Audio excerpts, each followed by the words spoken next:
राधे राधे सभी भाइयों को राधे राधे।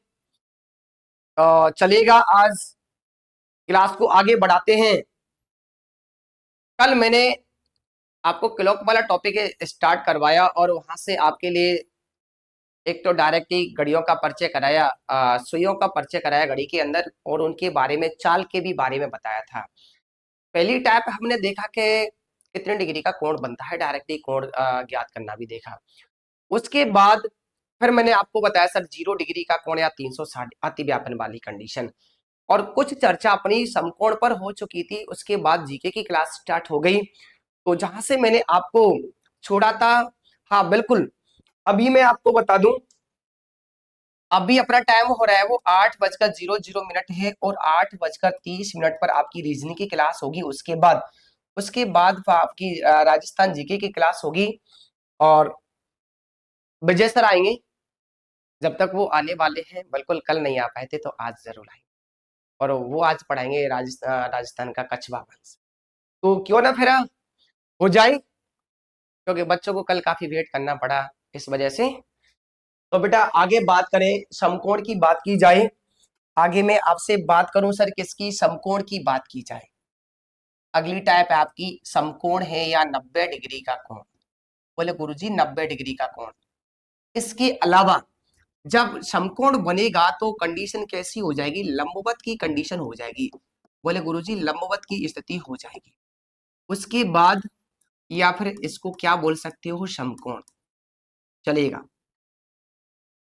बेटा ध्यान रखना, जब किसी घड़ी में समकोण बनता है, जब किसी घड़ी में समकोण बनता है तो घड़ी कितने भागों में डिवाइड हो जाती है। बोले गुरुजी 4 भागों में डिवाइड हो जाती है।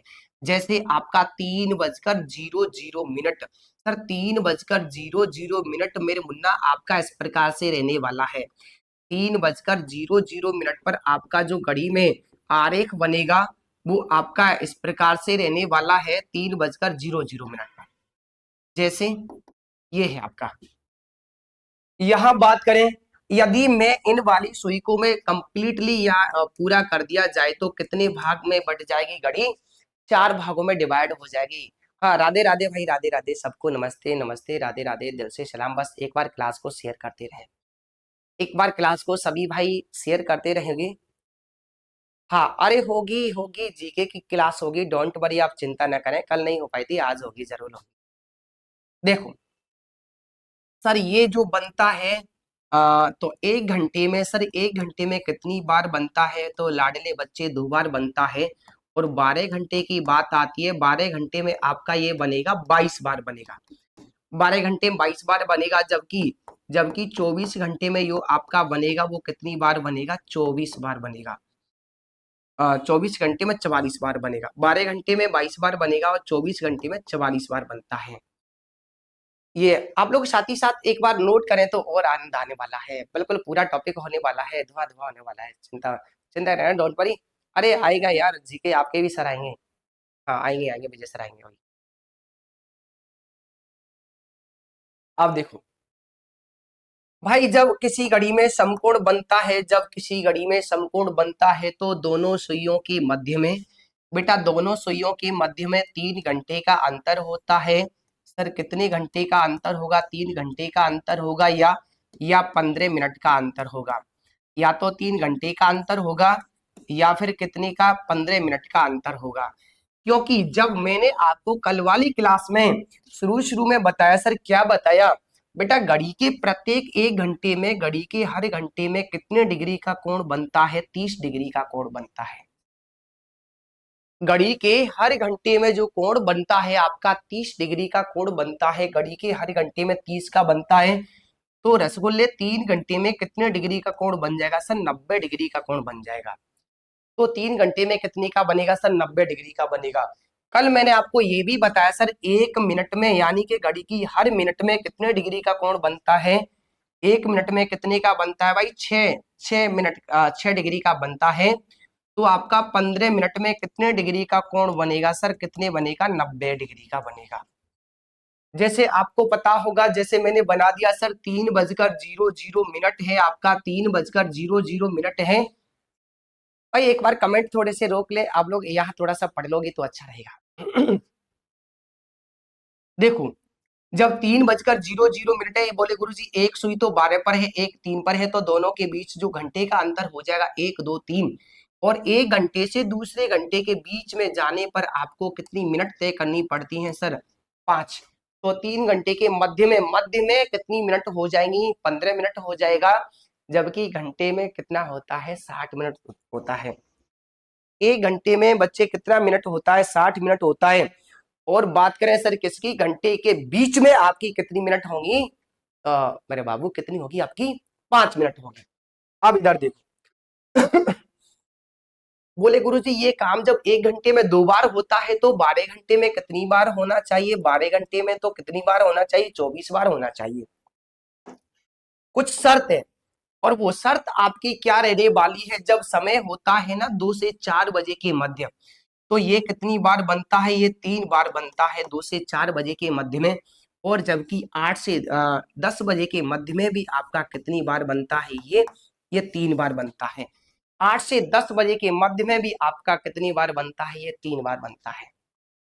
इसके अलावा हर घंटे में कितनी बार बनेगा सर? हर घंटे में कितनी बार बनेगा? 2 बार बनेगा। बोले गुरुजी 4 से 8 तक कितने घंटे हो गए? 4 घंटे में दुगनी बार यानी 8 बार इधर हो जाएगा।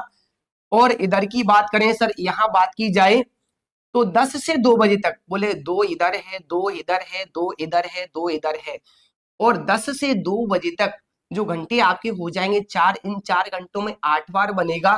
तो सबको मैं एक बार टोटल ऐड करके बता दूं, बोले 8 और 8 कितना हो गया? 16 हो गया। 3 और 3 कितना हो गया? 6 हो गया।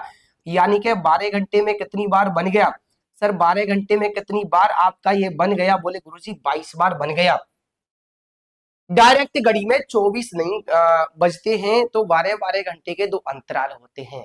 12-12 घंटे के 2 अंतराल होते हैं। राधे राधे सबको, राधे राधे भाई, राधे राधे सबको, राधे राधे मुन्ना। तो चलो आ जाओ इधर। यहाँ तक सबका क्लियर हो गया हो तो आप एक बार स्क्रीनशॉट ले लोगे तो अच्छा रहने वाला है। अब यहाँ पर एक टाइप बनती है अपनी और वो टाइप आपकी कौन सी बनती है? वो टाइप आपकी कौन सी बनने वाली है? वो है आपकी मात्रा के आधार पर प्रश्न। आप लोग हेडिंग लगाओगे सर, मात्रा के आधार पर प्रश्न। किसके आधार पर भाई? मात्रा के आधार पर प्रश्न। मात्रा के आधार पर प्रश्न। आपका जैसे प्रश्न है, प्रश्न नंबर फर्स्ट है, 1 से 6 बजे तक, 1 से 6 बजे तक कितनी बार समकोण बनेगा? 1 से 6 बजे तक कितनी बार समकोण बनेगा? कितनी बार समकोण बनेगा 1 से 6 बजे तक? अब ये बताओ सर, 1 से 6 बजे तक जो आपका टाइम है सर, 1 से 6 बजे तक कितने घंटे होते हैं? 5 घंटे होते हैं। 5 घंटे में दुगनी बार नहीं बनेगा, -1 भी करना है, क्योंकि देख लो एक बार इधर, 2 से 4 बजे के मध्य आपके 2 घंटे हो गए, तो इन 2 घंटों में आपका 4 बार बनना चाहिए, जबकि बनता कितनी बार है? 3 बार बनता है। जबकि बनता कितनी बार है? 3 बार बनता है। तो इसका सही जवाब क्या हो जाएगा? 9 बार हो जाएगा। तो आपका वास्तव में जो जवाब है सही वो क्या है? 9 बार है। हाँ बिल्कुल होगी, आपकी चारों ही क्लास रोजाना होती थी, बिल्कुल वैसी होगी। आज टाइम में कोई फिर बदल नहीं है। अरे राधे राधे सबको, राधे राधे मुन्ना सबको, राधे राधे। तो एक बार मेरे सभी भाई क्लास को क्या करोगे? शेयर करते जाओगे। सभी भाई क्लास को क्या शेयर करते जाओगे? राधे राधे बच्चे, राधे राधे। गुड इवनिंग सभी को, गुड इवनिंग। आ जाओ इधर। अब बात करें सर किसकी? बात करें दूसरा प्रश्न आपका ये है, दूसरा वाला प्रश्न है 4 से 8 बजे के मध्य। 4 से 8 बजे, 4 से 8 बजे तक बोल सकते हो या मध्य बोल सकते हो, कितनी बार समकोण बनेगा? कितनी बार समकोण बनेगा? कितनी बार समकोण आपका बनेगा? अब ये बताओ, 4 से 8 बजे तक जो टाइम है आपका, कितने घंटे हो गए? 4 घंटे हो गए। इन यहाँ पर आपका कोई कमी वाला टाइम है नहीं, तो 4 घंटे में कितनी बार बनेगा? दुगनी बार। बोले गुरुजी कितनी बार बनेगा? ये 8 बार बनेगा। कितनी बार बनेगा भाई साहब? 8 बार बनेगा। हो गया ना क्लियर? हाँ, जिसका क्लियर हो गया हो एक बार कमेंट बॉक्स में अपना दिल सेंड करते रहिएगा। अगला प्रश्न की बात करें सर, अगले प्रश्न की आपकी बात की जाए, अगला प्रश्न है आपका ये रहा। अगले प्रश्न की बात करें सर, 7 से 12 बजे तक, 7 से 12 बजे तक कितनी बार समकोण बनेगा, कितनी बार समकोण बनेगा, 7 से 12 बजे तक कितनी बार समकोण बनेगा। अब ये बताओ 7 से 12 बजे तक आपका जो टाइम है तो वो कितने घंटे होते हैं सर? 7 से 12 तक कितने घंटे होते हैं? 5 घंटे होते हैं। 5, ये 5 घंटों में दुगनी बार 10 बार नहीं बनेगा सर, 5 घंटों में ये 10 बार नहीं बनेगा, क्योंकि ये वाला टाइम इसमें इंक्लूड किया गया है, जोड़ा गया है, बिल्कुल क्रॉस है। तो हमें क्या करना है, -1 करोगे तो अब वास्तव में अपना सही जवाब जो रहने वाला है वो क्या रहने वाला है आपका, कितनी बार ये बनेगा? 9 बार बनेगा। एक बार क्लियर हो गया हो तो सभी बच्चे बस राधे राधे बोल करके हाजिरी लगा दोगे। सभी बच्चे एक बार राधे राधे बोल करके क्या हाजिरी लगा दो भाई, राधे राधे। बिल्कुल सबका क्लियर हो गया? यदि आपका ये क्लियर हो गया हो तो मैं चाहूंगा कि आप एक स्क्रीनशॉट ले लो और बाद में लिखते रहिएगा। वैसे तो मैं स्लोली स्लोली पढ़ा रहा हूं क्योंकि बच्चों के कुछ कमेंट आते हैं, सर थोड़ा सा धीमे धीमे धीरे धीरे से, धीरे धीरे से, बस यूं ही कट जाएगा, यूं ही कट जाएगा, चलेगा।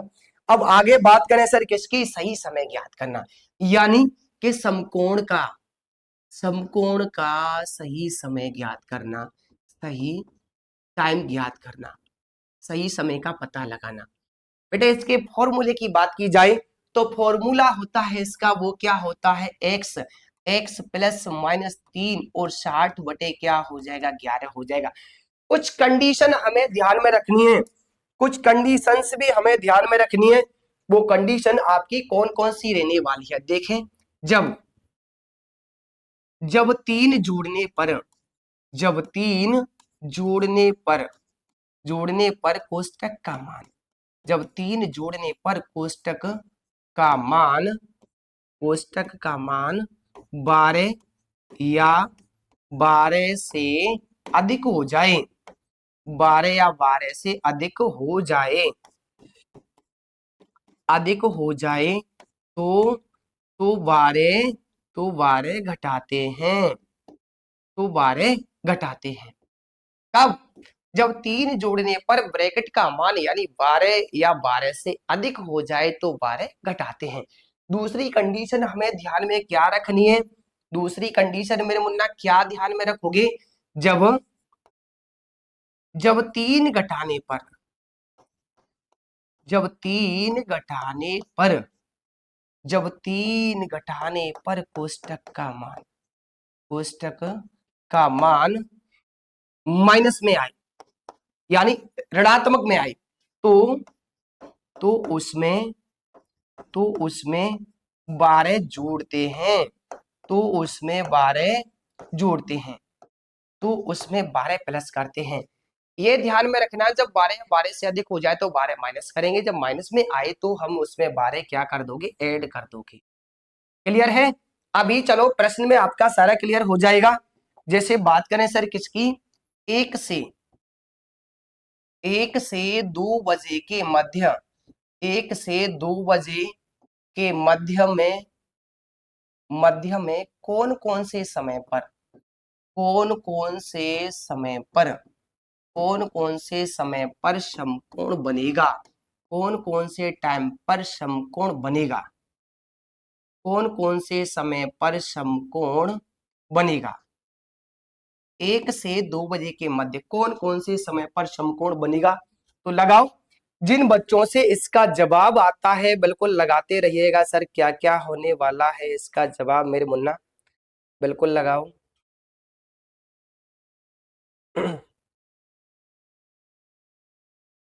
हाँ बेटा एक बार तो हमें क्या करना है, +3 करोगे, एक बार हमें क्या करना है, -3 करोगे, एक बार तो हमें क्या करना है, +3 करोगे, एक बार हमें क्या करना है, -3 करना है। क्योंकि 1 घंटे में कितनी बार बनता है सर, 1 घंटे में कितनी बार बनता है, ये 2 बार बनता है। कितनी बार अरे भाई साहब, 2 बार बनता है। आप देखो इधर, यहां बात की जाए, जैसे सबसे पहले अपन लोग देखें जोड़ने पर, यानी सबसे अपन लोग पहले ज्ञात करें जोड़ने पर, जोड़ने पर समय क्या होगा, x की वैल्यू ये आपको क्या रखना है, पहला समय, एक्स की जगह पर आपको पहला टाइम रखना है।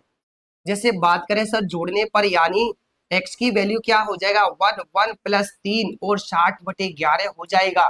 बेटा कितना हो गया ये जोड़ने पर, ये हो गया आपका 4, ये आपका हो गया सर 4 इंटू 60/11। सर 240 में किसका भाग लगाओगे, 11 का भाग लगाओगे तो 21 सही 9/11 इज राइट है। कितना बजकर सर, 1 बजकर 21 सही 9/11। सबका हो गया क्लियर। अब बात करें सर किसकी, घटाने पर। एक आपका जो समय आने वाला है, एक आपका समय आने वाला है वो क्या होगा, घटाने पर। अब घटाने पर कैसे होगा गुरुजी, घटाने पर कैसे होगा बेटा, एक एक माइनस क्या करोगे 3 और 60 क्या हो जाएगा 11। जब एक में से -3 करोगे तो माइनस का बचेगा। सर माइनस का जब शेष बचे, तो अभी मैंने आपको क्या बताया, बोले गुरुजी माइनस के आपका क्या बचने वाला है 2। जब माइनस बचे तो हमें इसमें ऐड करना है 12, यानी कितना हो जाएगा 10 इंटू 60/11, यानी 600/11। 600/11 का मतलब है 54 सही 6/11 पर। अरे कितना बजकर, बोले गुरुजी 1 बजकर 54 सही 6/11, यानी एक घंटे में, एक घंटे से दूसरे घंटे के बीच में ये कौन कितनी बार बनता है, तो हमारे रसगुल्ले कितनी बार बनता है, 2 बार बनता है। कितनी बार बनता है, 2 बार बनता है। हो गया क्लियर।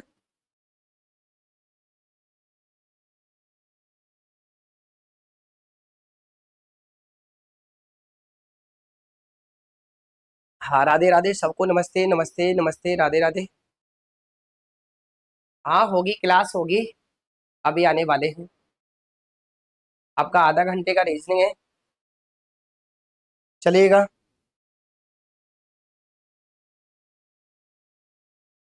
हो गया क्लियर, इतना मुझे बताइएगा। ये वाला टाइप सबका क्लियर हो गया। अभी और प्रश्न कराने वाला हूँ, अभी इसके बाद और भी प्रश्न कराने वाला हूँ। वो किस प्रकार से होगा, जैसे यहाँ बात करें, फिर बाकी जो आपका और प्रश्न रहने वाला है, जैसे 11 से 12 बजे के मध्य, 11 से 12 बजे के मध्य में कौन से समय पर, मध्य में कौन कौन से समय पर, कौन कौन से समय पर, कौन कौन से समय पर समकोण बनेगा, कौन कौन से टाइम पर समकोण बनेगा, कौन कौन से समय पर समकोण बनेगा, कौन कौन से समय पर बेटा समकोण बनेगा 11 से 12 बजे के मध्य में, कौन कौन से समय पर आपका क्या बनने वाला है, समकोण बनने वाला है।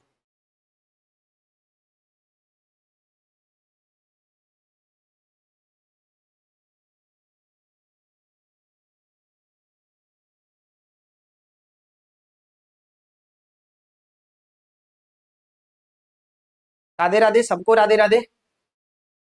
हाँ चलो लगाइएगा कमेंट बॉक्स में अपना जवाब।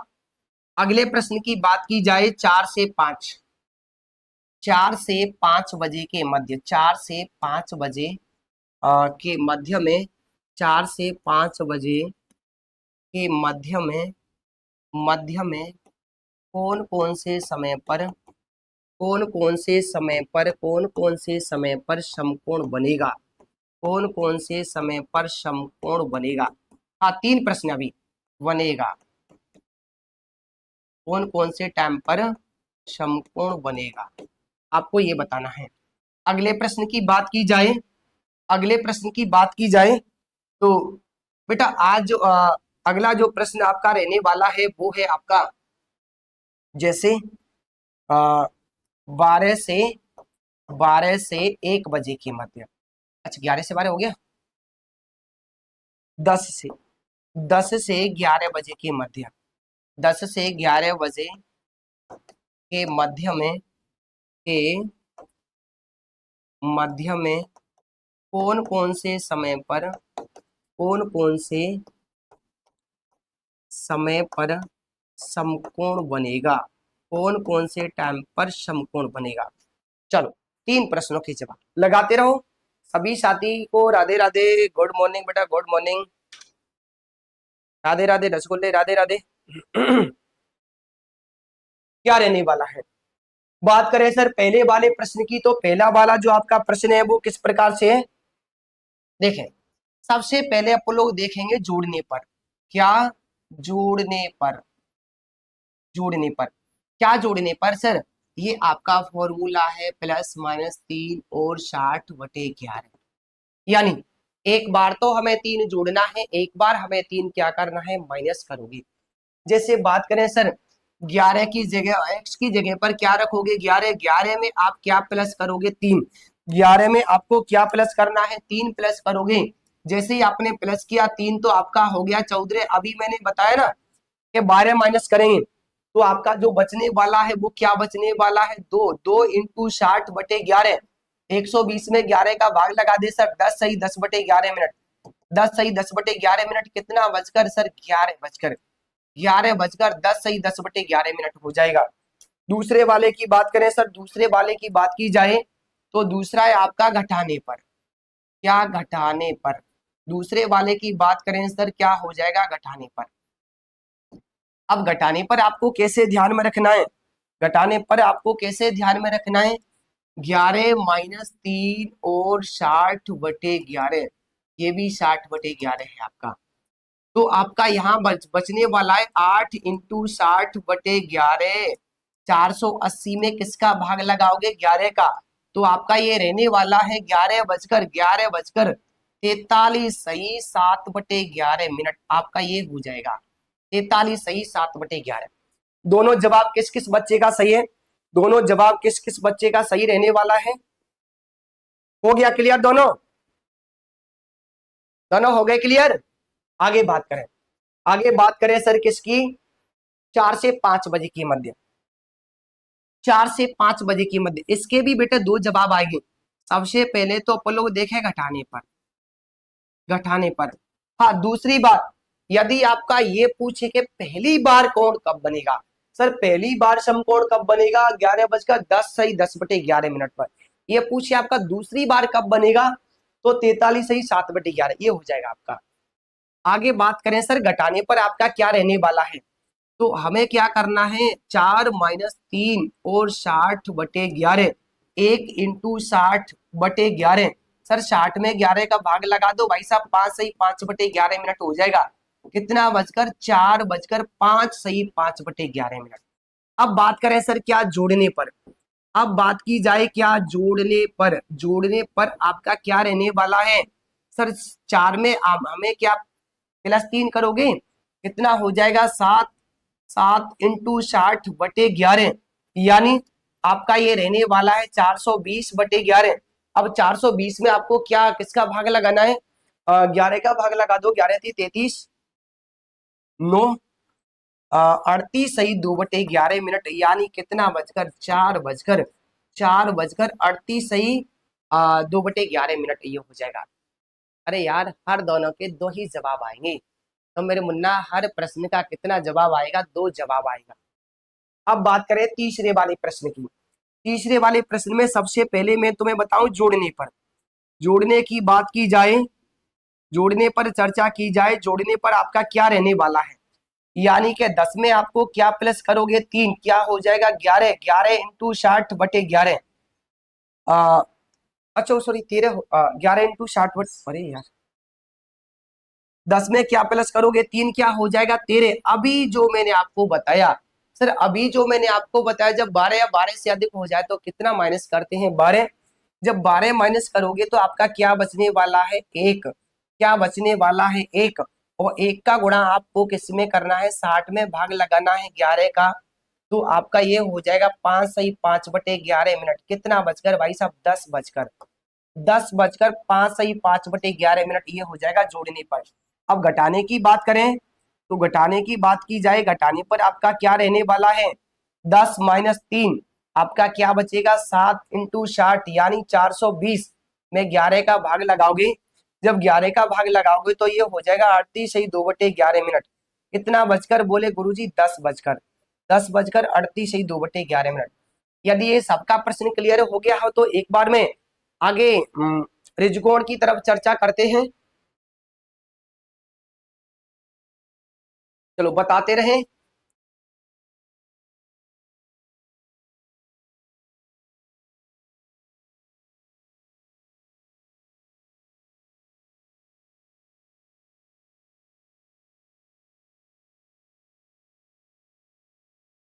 Very good, yes yes. अरे जिसका क्लियर हो गया हो एक बार कमेंट बॉक्स में दिल तो बनता है यार। अगला प्रश्न, आगे बात करें अगली टाइप की, नेक्स्ट बात की जाए, जैसे कि आपका 180 डिग्री का कोण है, किसका है, 180 डिग्री का कोण है। अब इसका जो दूसरा नाम हो जाएगा सर क्या, घड़ी की दोनों सुई कैसी हो जाएंगी, विपरीत दिशा, यानी कि अपोजिट दिशा हो जाएंगी। इसके साथ साथ हमें क्या ध्यान में रखना है सर, ऋजुकोण, इसका जो दूसरा नाम है, इसका जो दूसरा नाम है सर क्या, ऋजुकोण, क्या हो जाएगा सर, ऋजुकोण हो जाएगा। इसके साथ साथ हमें और ध्यान में रखना है सर, क्या ध्यान में रखना है, सरल कोण, क्या मेरे मुन्ना, सरल कोण, ये भी हमें ध्यान में रखना है। इसके बाद क्या हो जाएगी, सरल रेखा, क्या, सरल रेखा। इसके बाद हमें ये भी ध्यान में रखना है कि दोनों रेखा कैसी हो जाएंगी, बेचारी सीधी, सीधी रेखा की कंडीशन भी आपकी बनेगी। तो एक बार बस कमेंट को थोड़ा सा विराम दे दो, बस 5 मिनट में इसको मैं समझा दूंगा, 5 मिनट में इसको समझा दूंगा, 5 मिनट का बस ब्रेक कर लो अपने टाइप को थोड़ा सा।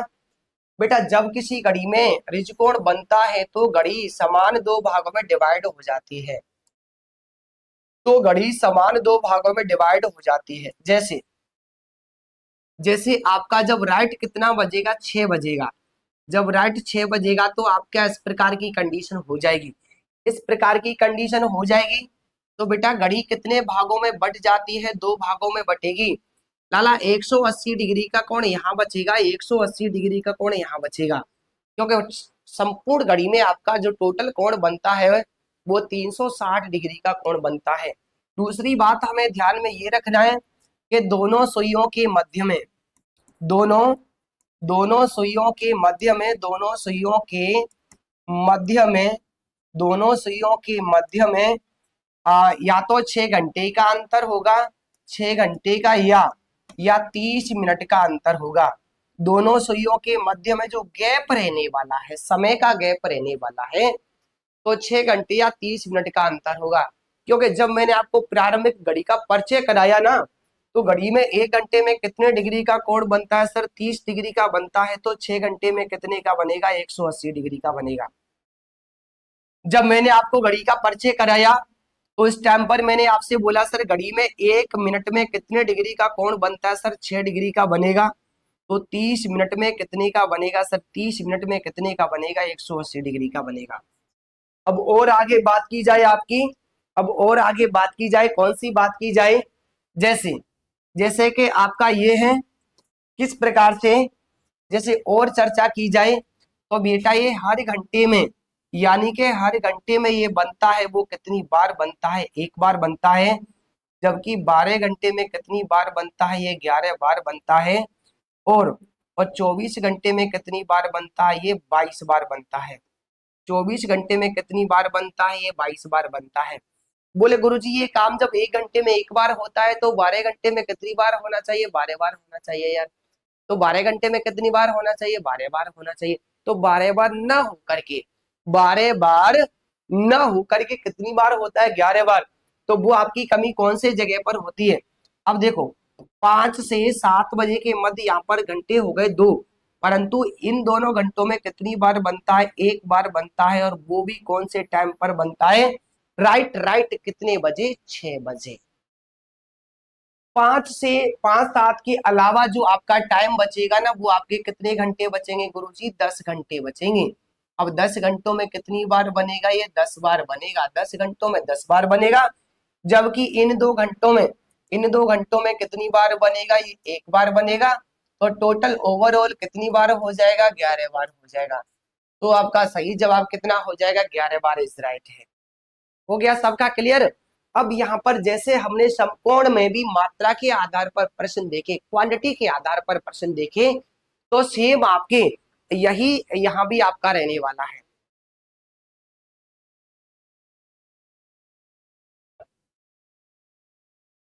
देखो मात्रा के आधार पर प्रश्न की बात की जाए, बेटा 1 से, अगली आप हेडिंग बना लोगे, मात्रा के आधार पर,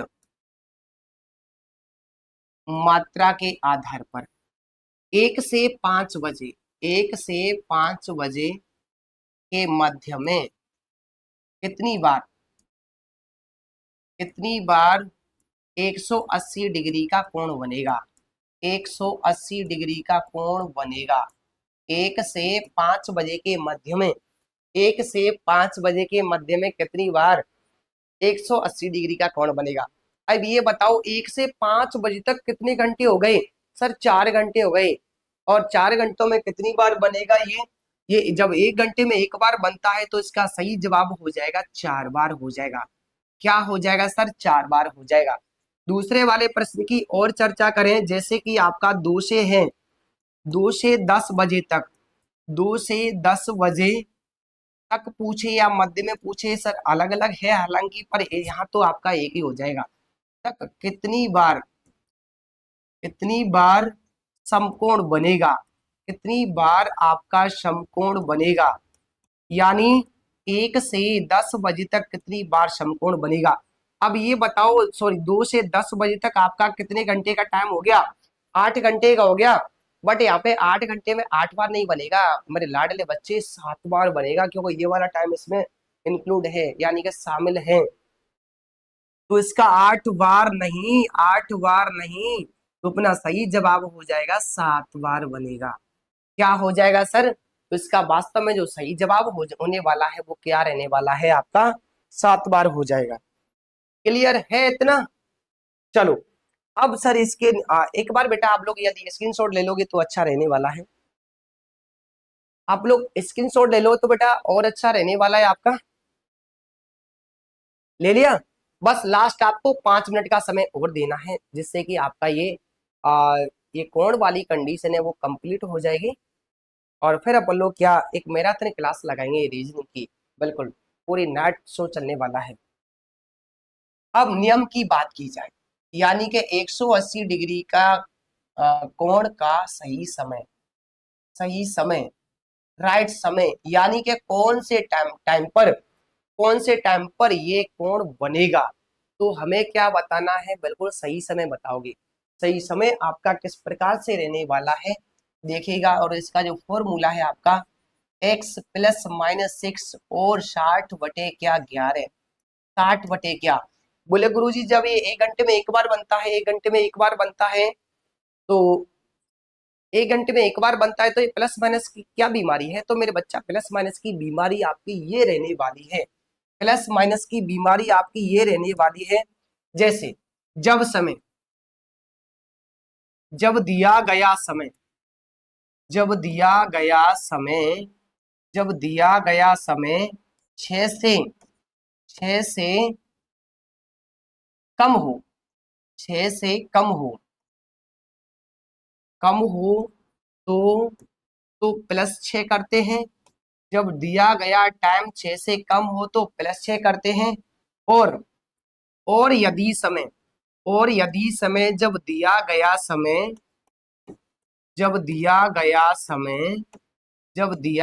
समय 6 या 6 से अधिक हो, 6 या 6 से कैसा हो, अधिक हो तो -6 करते हैं, हो तो क्या करते हैं, -6 करते हैं।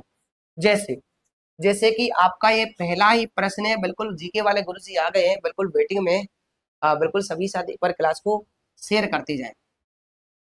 तो आपका प्रश्न जो रहने वाला है 2 से 3 बजे के मध्य, 2 से 3 बजे के मध्य में, 2 से 3 बजे के मध्य में कौन से समय पर सरल कोण बनेगा, कौन से टाइम पर सरल कोण बनेगा। 2 से 3 बजे के मध्य में कौन से टाइम पर आपका सरल कोण बनने वाला है, कौन से टाइम पर, 2 से 3 बजे के मध्य।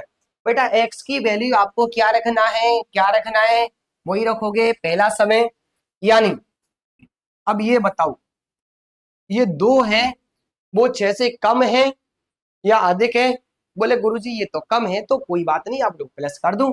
प्लस क्या करोगे आप, 6 प्लस करोगे, क्या हो गया 8, 8 × 60 480 में किसका भाग लगाओगे 11 का, तो ये आपका सही जवाब जो रहने वाला है 43 सही 7/11 मिनट। कितना बजकर भाई साहब, 2 बजकर 43 सही 7/11 मिनट हो जाएगा, आपका सही जवाब है। ये आपका क्या बिल्कुल यार एक ही बार बनेगा है यही, डबल नहीं।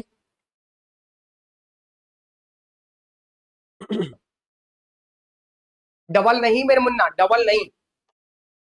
हाँ आगे बात करें सर, आगे बात की जाए, आगे ये है 11 से 12 बजे के मध्य, 11 से 12 बजे के मध्य में कौन से समय पर, 11 से 12 बजे के मध्य में कौन से समय पर दोनों सुई विपरीत होंगी, कौन से समय पर दोनों सुई विपरीत होंगी, विपरीत की कंडीशन में होंगी। 11 से 12 बजे के मध्य में कौन से टाइम पर दोनों सुई विपरीत की कंडीशन में होंगी, ये बताओ लाला। ये टाइम आपका 6 से कम है, बोले गुरुजी अधिक है। जब अधिक होता है, जब अधिक होता है तो क्या करते हैं, 11 - 6 आपका क्या बचने वाला है, 5 का 60 से गुणा कर दो, 11 का भाग लगा दो भैया, ये हो जाएगा आपका 300/11, बोले 27 सही 3/11 मिनट। कितना बजकर, 11 बजकर 27 सही 3/11। क्लियर है, क्लियर है कि नहीं, वेरी गुड। हाँ तो अब एक बार कमेंट बॉक्स में बताओगे सर, 2 प्रश्न में दे रहा हूं, उसके बाद आपके जीके वाले सर भी आ गए, तो आपको अगला बताना है 9 से 10 बजे के मध्य में, 9 से 10 बजे के मध्य, 9 से 10 बजे के मध्य में कौन से समय पर, कौन से समय पर 180 डिग्री का कोण बनेगा, वो टाइम बताना है आपको, बताना है एक ये, और आगे है आपका 4 से 5 बजे के मध्य, 4 से 5 बजे के मध्य। चलो इन दोनों का आप लोगों को क्या बताना है, 180 डिग्री का कोण बताओगे, यानी 180 डिग्री का कोण बनेगा तो उसका सही समय हमें बताना है, 180 डिग्री के कोण का हमें क्या राइट टाइम बताना है, तो वो राइट टाइम आपका क्या रहने वाला है।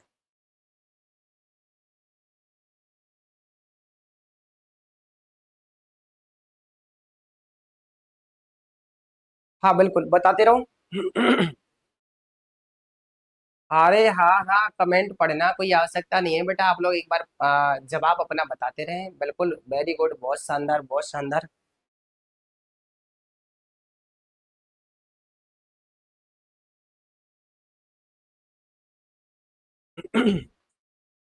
तो बिल्कुल रमाकांत सर आ भी चुके हैं, जब तक आप इनका जवाब कमेंट बॉक्स में बताओगे मैं बता दूंगा, है ना।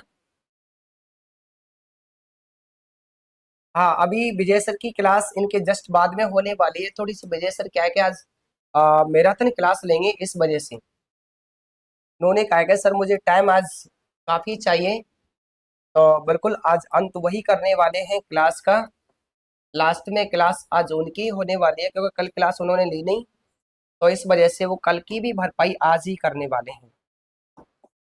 और राजस्थान जीके में जो आप उनका पहला ही चैप्टर रहने वाला है वो है राजस्थान की रीति रिवाज, रीति रिवाज कौन कौन सी रिवाज है, कौन कौन सी रीति पाई जाती हैं, बिल्कुल क्लियर कराने वाले हैं। और आपको ये पता होगा कि वो कल्चर के क्या कहलाते हैं, आर्ट एंड कल्चर के बिल्कुल जादूगर कहलाते हैं, इसमें कोई दोहराई वाली बात नहीं है। तो सभी मेरे मुन्ना क्लास को क्या शेयर करते जाओगे, मेरे सभी भाई क्लास को शेयर करते जाओगे, बिल्कुल लगा दो। हाँ बिल्कुल, ये तो हाँ जो भी गीत वगैरह होगा बिल्कुल सुना देंगे, डोंट वरी, आप चिंता ना करें। बिल्कुल, सबको कराने वाले हैं रीति रिवाज, शायद आपको नहीं पता होगा, उन सबको मेरे मुन्ना क्लियर कराने वाले हैं, डोंट वरी। बिल्कुल 50+ प्रश्न की उनकी पीडीएफ है, आ जाओ। ये रहा, आ जाओ सर। बच्चे आपका वेट कर रहे हैं।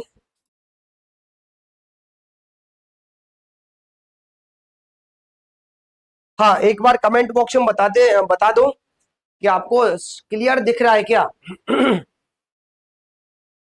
हाँ, क्यों कुछ बच्चों ने आज ऑफलाइन क्लासों में कहा था कि सर क्लियर नहीं दिख पाता है, तो एक बार बेटा बता दीजिएगा कि आपको क्लियर दिख रहा है क्या। लो सर।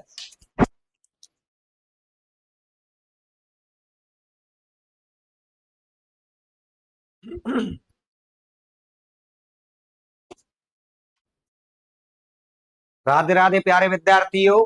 तो आज हम राजस्थान के रीति रिवाज का टॉपिक पढ़ने वाले हैं। और राजस्थान के रीति रिवाज में जो प्रश्न है जो आपके लिए आते हैं उसमें बहुत बढ़िया बढ़िया अच्छे अच्छे प्रश्न आपके लिए लाए हैं। तो देखो, पहला ही प्रश्न है, राजस्थान में प्रचलित प्रथा मृत्यु भोज को क्या कहते हैं? क्या मौसर कहती है, या शोक कहती है, या शोक कहती है, या त्रयोदशी संस्कार कहती है? तो मृत्यु भोज के समय प्रचलित प्रथा ऐसे क्या कहती है? और मृत्यु भोज के समय प्रचलित प्रथा को कहते हैं। तो देखो, मृत्यु की शुरुआत किससे है? मां से। किससे है? मां से। और मौसर की शुरुआत भी किससे है? मां से। तो क्या कहते हैं? मौसर कहते हैं। मृत्यु प्रथा से प्रचलित जो प्रथा है वो कौन सी है? मौसर है। मौसर होता है मरने के बाद में जैसे दिया जाता है मौसर। एक होता है बेटा जौसर या औसर। जौसर या औसर, ये भी मृत्यु हो जाए, परंतु जिसका मौत ये दिया जाता है वो जीवित रहते हुए दिया जाता है। किसे दिया जाता है? जीवित रहते हुए। जिस व्यक्ति का जो मृत्यु हो दिया जा रहा है, जीवित रहते हुए ही उसे मृत घोषित करके वह मृत घोषित हो जाता है स्वयं, और अपना क्या देता है? भोज। उसे जौसर या औसर कहते हैं।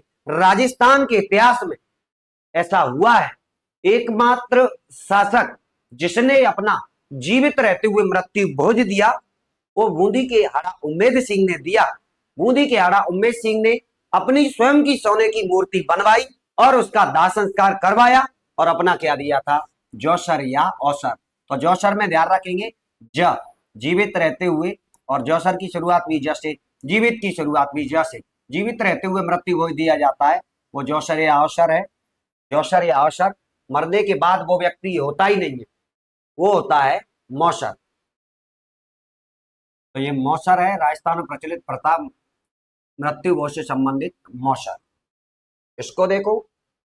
अगला प्रश्न है दूसरा, वयोवृद्धों की देहावसान पर शमशान ले जाते समय रास्ते में अर्थी पर पैसे फेंके जाते हैं, उसे क्या कहते हैं? न्यौछावर, बखेर, शामेला, उछाल। तो इसे कहते हैं, इसका सही आंसर है ऑप्शन नंबर 2, मृतक पर। देखो, ये बखेर क्या होता है? शव पर पैसे, बतासे और मखाने फेंके जाते हैं, उसको क्या कहते हैं? बखेर कहते हैं। तो बखेर भी ये क्या है? मृत्यु की रस्म है बखेर। शव यात्रा को जैसे ले जा रहे हैं, सब पर फेंके जाने वाली जो पैसे होती है, या बतासे फेंके जाती है, मखाने फेंके जाती है, तो सब पर पैसे फेंकने को क्या कहा जाता है? बखेर कहा जाता है। ऑप्शन नंबर 2 सही है। तीसरा प्रश्न है नाता है। तीसरा प्रश्न है नाता है। रिश्तों का एक नाम, मृत्यु भोज का दूसरा नाम, परिवार का बुजुर्ग व्यक्ति, घोड़ों का प्रशिक्षक। तो नाता क्या है? तो नाता भी एक रिश्तों का नाम है। नाता क्या है? एक रिश्तों का नाम। ऑप्शन नंबर 1 सही है। चौथा प्रश्न है, चौथा प्रश्न है, बड़ार का भोजन निम्न में से कब दिया जाता है? बड़ार का भोजन निम्न में से कब दिया जाता है? विवाह के अवसर पर,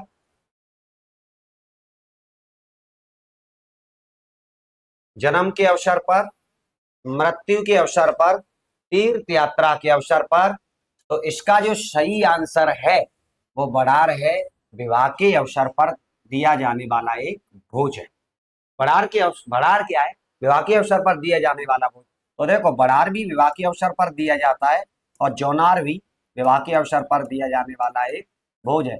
तो दोनों ही ये किसकी रस्म है, दोनों ही विवाह की रस्म है। तो इसमें जो विवाह के अवसर पर दिया जाने वाला भोज कौन सा है, यानी बढ़ार किसके अवसर पर दिया जाने वाला भोज है, ऑप्शन नंबर 1 सही है, विवाह के अवसर पर दिया जाने वाला भोज। पांचवा प्रश्न, राजस्थानी संस्कृति में ओलंदी क्या है, ओलंदी एक देसी खेल, नववधु के साथ जाने वाली लड़की या स्त्री, राजस्थानी लोकगीत, विवाह का एक प्रकार। तो इसका जो सही आंसर है, ओलंदी कहते हैं विवाह के अवसर पर नववधु के साथ जाने वाली लड़की या स्त्री को क्या कहते हैं, ओलंदी। यहाँ पे एक और बात समझ लो, यहाँ पर कोई पुरुष या लड़का जाता है साथ, पुरुष या लड़का, तो उसको कहते हैं ओलंदा। क्या कहते हैं, ओलंदा। तो ओलंदी तो क्या है, नववधु के साथ जाने वाली लड़की या स्त्री ओलंदी, और पुरुष या लड़का कोई साथ जाता है उसे क्या कहते हैं, ओलंदा कहते हैं। तो इसका सही आंसर है, नववधु के साथ जाने वाली लड़की या स्त्री को कहते हैं राजस्थानी संस्कृति में ओलंदी। ऑप्शन नंबर 2 सही है। छठवां प्रश्न है, निम्न में से कौन सी प्रथा विवाह समारोह से संबंधित नहीं है, बढ़ार, कन्याबल, बरी पाडला, पानी बाड़ा। देखो तो बड़ा तो अभी हमने पढ़ी ली, विवाह बढ़ा क्या है, विवाह के अवसर पर दिया जाने वाला भोज है, तो ये विवाह की रस्म है, विवाह के अवसर पर दिया जाने वाला भोज। कन्याबल, कन्याबल का दूसरा नाम मिलता है हथलेबू, हथलेबू, या इसका नाम मिलता है तीसरा पाणी ग्रहण, सॉरी वो कन्यादान होता है, कन्याबल होता है वधु के निकट संबंधियों के द्वारा, निकट संबंधियों के द्वारा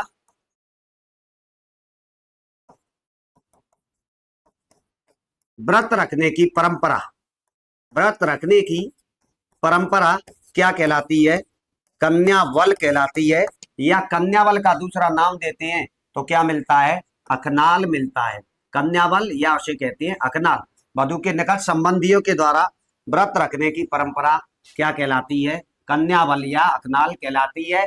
बरीपाडला कहते हैं वधु के वस्त्र आभूषण आदि, तो वधु के वस्त्र और आभूषण आदि को क्या कहते हैं, बरीपाडला कहते हैं। वधु के वस्त्र आभूषण आदि को क्या कहते हैं, बरीपाडला कहते हैं। तो कौन सा आंसर है, क्या पूछा है, विवाह के समारोह से संबंधित नहीं है, संबंधित नहीं है, तो कौन सी नहीं है, पानी बाड़ा नहीं है, क्योंकि पानी बाड़ा एक मृत्यु की रस्म होती है, पानी बाड़ा मृत्यु की रस्म होती है, तो इसलिए यही पूछा है कौन सी प्रथा विवाह समारोह से संबंधित नहीं है, तो कौन सी नहीं है, ऑप्शन नंबर 4 पानी बाड़ा नहीं है।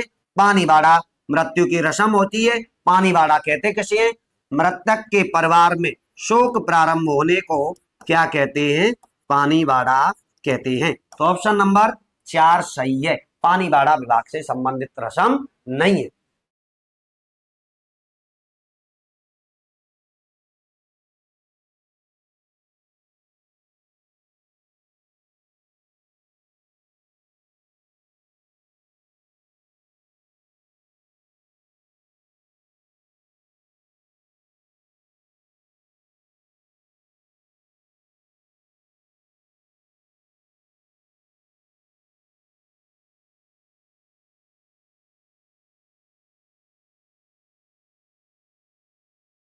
सातवां प्रश्न है, इस समारोह में किसी देवता या देवी के सामने छोटे बच्चे बाल पहली बार काटे जाते हैं, उसे क्या कहते हैं, जामड़ा, मुकलावा, या जड़ूला, या जातकर्म, या जट कतराई। देखो तो क्या है, पहली बार शिशु के बाल काटे जाते हैं किसी देवी या देवता के सामने, तो उसे क्या कहते हैं, पहला इसका जो सही आंसर है ऑप्शन नंबर 3 जड़ूला या जातकर्म संस्कार, या इसे लटूरा संस्कार भी कहते हैं। क्या कहते हैं, लटूरा संस्कार। और ये पहले वर्ष या तीसरे वर्ष किया जाता है, दूसरे नहीं किया जाता, चौथे वर्ष नहीं किया जाता, पहले या तीसरे वर्ष ऐसा किया जाता है। या तो पहले वर्ष उसके बाल काटे जाएंगे, या तीसरे वर्ष, दूसरे वर्ष नहीं ऐसा किया जाता है, जिन्हें आप देश क्षेत्रीय भाषा में जरूरी काटना कहते हैं, जरूरी काटना, इसीलिए इसको जड़ूला संस्कार, चूड़ाकर्म भी कहते हैं, चूड़ाकर्म, या इसे लटूरा संस्कार भी कहते हैं। ऑप्शन नंबर 3 सही आंसर है। सातवां प्रश्न है, बारात के स्वागत की रस्म को कहते हैं? बारात के स्वागत की रस्म को क्या कहा जाता है? तो बारात के स्वागत की रस्म को क्या पैरावड़ी कहते हैं, शामिला कहते हैं, पडला कहते हैं या मिलनी कहते हैं? तो बारात के स्वागत की रस्म को कहा जाता है शामिला। शामिला या इसी को कहते हैं ठुकाव, या इसी को कहते हैं ठुकाव, या इसी को कहते हैं मधुपर्क, या इसी को कहते हैं मधुपर्क। ये क्या होता है? वधू के पिता द्वारा बारात का स्वागत करना कहलाता है शामिला, ठुकाव या मधुपर्क। तो ये को बारात के स्वागत की जो रस्म है उसे क्या कहा जाता है? शामिला कहा जाता है। ऑप्शन नंबर 2 सही है। इसी को ठुकाव भी कहते हैं, इसी को मधुपर्क भी कहते हैं। 9वां प्रश्न है, बेटी का पहला प्रसव होने पर पियर वालों के द्वारा जमाई और उसके साथियों को भेंट देना कहलाता है? कन्यादान, जापा, कोतला, मामाटा। तो इसका जो सही आंसर होने वाला, पहले प्रश्न, बेटी का पहला प्रसव होने पर उसके पियर वालों द्वारा जवाई व उसके साथियों को भेंट देना कहलाता है कन्यादान, जापा, मामाटा, कोतला। तो इसका सही आंसर ऑप्शन नंबर 3 कोतला। क्या आंसर है? कोतला, कोतला कहलाता है।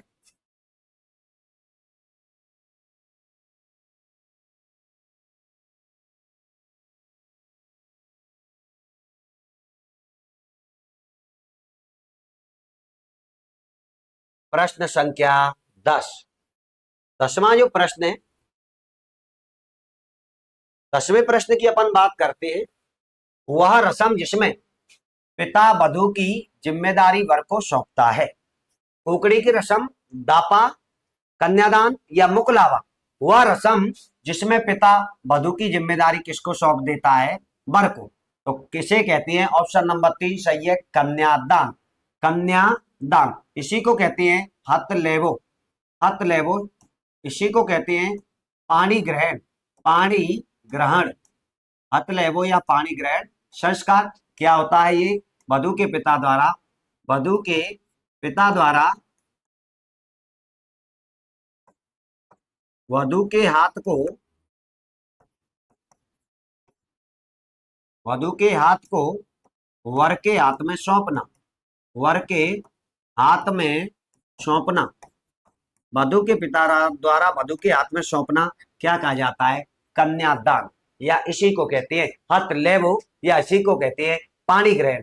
ऑप्शन नंबर 3 सही है। इसका आंसर है, राइट आंसर कन्यादान कहते हैं। ऑप्शन नंबर 3 सही है।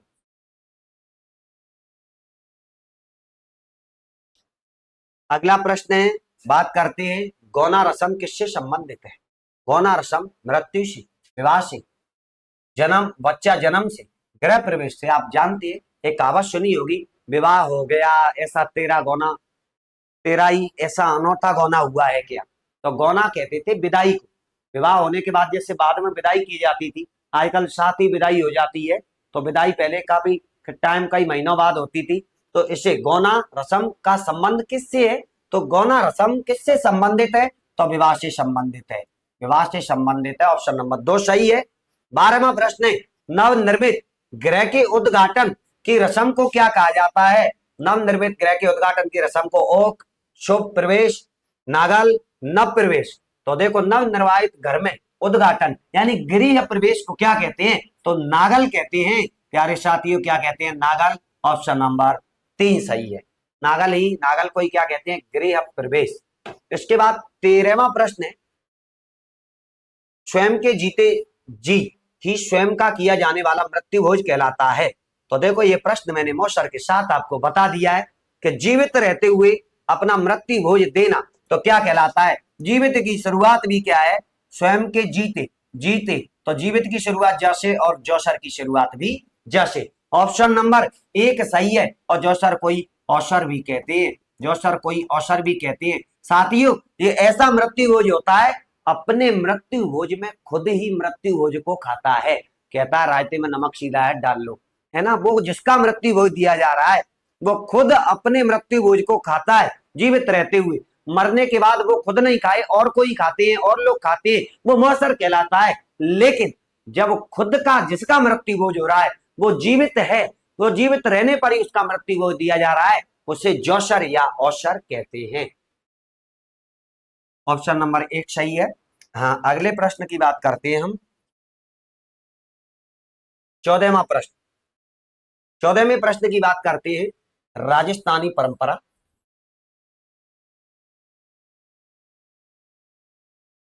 राजस्थानी परंपरा में विवाह से पहले दुल्हन और दूल्हे को धागे व मोली बांधे जाते हैं और विवाह के बाद धागा हटा दिया जाता है, उसे कहते हैं मोली बंधाई।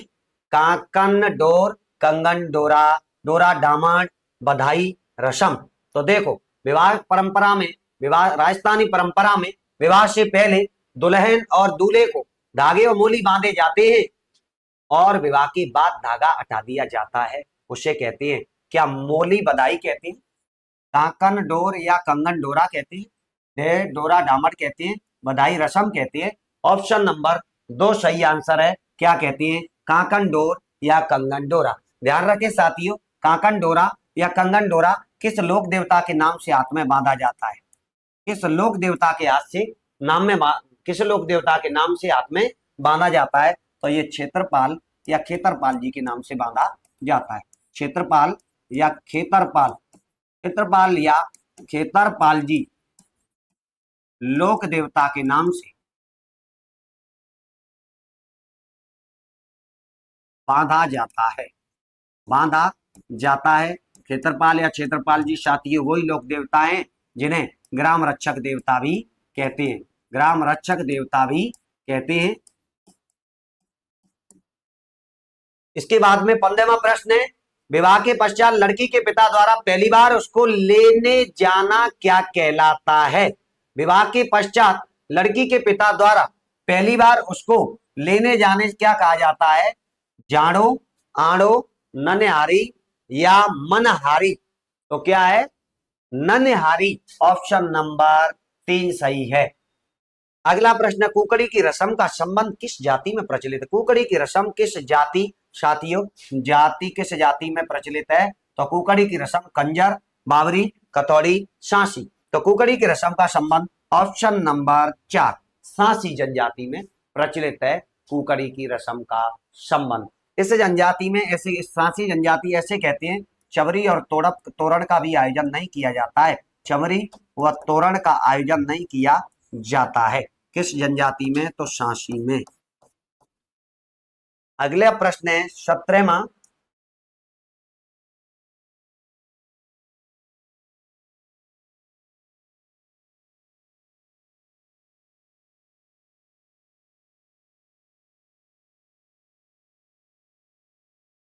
तो साथियों 17वें प्रश्न की अपन बात करते हैं। तो 17वां प्रश्न है, लड़की के पिता द्वारा, लड़की के पिता द्वारा शामेला के पश्चात बारात को भोजन के लिए आमंत्रित किया जाता है, इसे कहते हैं शुमारी जान का भात, जान का भात, कुंवारी जान का भात, बारात। देखो, शामिला कहते हैं वधु के पिता द्वारा बारात का स्वागत करना, स्वागत करने के बाद में उसको पहला भोज दिया जाएगा बारात को, तो बारात को दिए जाने वाले भोज को क्या कहते हैं, कुंवारी जान का भात। ऑप्शन नंबर 3 सही है, कुंवारी जान का भात, या इसको कहते हैं कमरी जान का जीवन। क्या कहते हैं, कमरी जान का जीवन, कमरी जान का जीवन, कमरी जान का जीवन। तो कमरी जान का जीवन क्या है, बारात को दिया जाने वाला प्रथम भोज, बारात को पहला भोज दिया जाता है, उसको कहते हैं कमरी जान का जीवन। बात आती है, पहले बारात कई दिनों तक रुकती थी, तो पहले फिर दूसरे दिन भी भोजन दिया जाएगा, तो उसे कहते थे परणी जान का जीवन, परणी जान का जीवन। ये क्या है, बारात को दूसरे दिन सुबह दिया जाने वाला भोज, बारात को दूसरे दिन सुबह जो भोजन दिया जाता है उसे क्या कहते हैं, परणी जान का जीवन। फिर बात आती है, बारात को दूसरे दिन सुबह दे दिया तो शाम को भी देना पड़ेगा, तो इसे कहते हैं बड़ी जान का जीवन, बड़ी जान का जीवन, बड़ी जान का जीवन। ये क्या है, बारात को दूसरे दिन शाम को दिया जाने वाला भोज कहलाता है बड़ी जान का जीवन। अब बात आती है, बारात को लास्ट में भी तो भोजन दिया जाएगा विदाई से पहले, उसे कहते हैं मुकुलानी, मुकुलानी, बारात को दिया जाने वाला अंतिम भोज। तो बारात को जो अंतिम भोज दिया जाता है उसे क्या कहते हैं, मुकुलानी कहते हैं, उसे कहते हैं मुकुलानी। बारात को दिया जाने वाला प्रथम भोज कमरी जान का जीवन, बारात को दिया जाने वाला दूसरे दिन सुबह भोज परणी जान का जीवन, बारात को दूसरे दिन शाम को दिया जाने वाला भोज बड़ी जान का जीवन, बारात को दिया जाने वाला अंतिम भोज कहलाता है मुकलानी। तो साथियों प्रश्न क्या पूछा गया, लड़की के पिता द्वारा शामिला के पश्चात बारात के को भोजन के लिए आमंत्रित किया जाता है, इसे क्या कहते हैं? तो पहला ही भोजन बारात को दिया जाता है स्वागत के बाद, उसे कहते हैं कुंवारी जान का जीवन, या इसे कहते हैं कंवरी जान का जीवन। ऑप्शन नंबर 3 सही है। इसके बाद में 18वां प्रश्न है, मृतक को शमशान ले जाने के लिए प्रयुक्त बांस या लकड़ी को कहा जाता है मोक्षागमन, अर्थी, बैकुंठी, कोई नहीं। तो देखो आपको बता बैकुंठ में पहुंचाने के लिए तो किसकी आवश्यकता पड़ेगी? बैकुंठी की पड़ेगी। तो ऑप्शन नंबर 3 सही है। इस पर शव यात्रा निकाली जाती रख करके, ये मृत सैया होती है, मृतक को इसमें सुलाया जाता है, तो मृत सैया को ही कहते हैं बैकुंठी। तो मृतक को शमशान ले जाने के लिए प्रयुक्त बांस या लकड़ी को कहा जाता है, तो क्या कहा जाता है, कहां पहुंचाते हैं उसको? बैकुंठ में। हर कोई क्या कभी कार्ड में आपने लिखा देखा है कि नरकीय फलाने सिंह? हर किसी के कार्ड में आपने क्या लिखा देखा होगा? किसी व्यक्ति की मृत्यु हो गई होगी तो स्वर्गीय फलाने सिंह। अब तो स्वर्ग भी भर गया होगा, स्वर्ग में कितने लोग वहां पर पहुंच गए होंगे, अब जगह नहीं बची होगी। तो परंतु कार्ड में किसी के में आज तक ये लिखा नहीं देखा होगा कि नरकीय फलाने सिंह बैकुंठ धाम में पहुंचाना चाहते हैं, स्वर्ग में पहुंचाते हैं, तो इसे बैकुंठी कहते हैं। ऑप्शन नंबर 3 सही।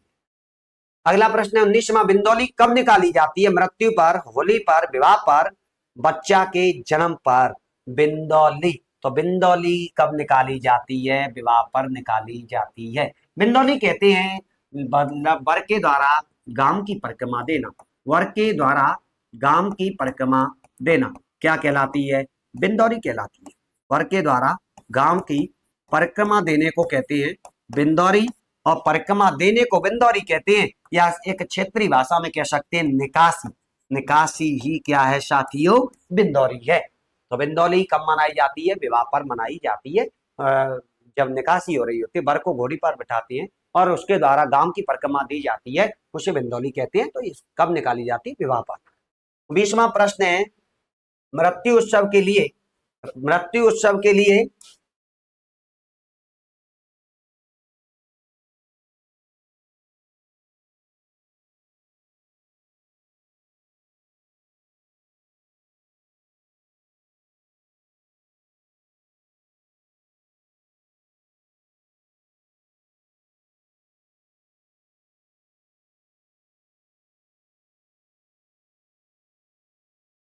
मृत्यु उत्सव के लिए राजस्थान में निम्नलिखित में से कौन सा एक नाम है?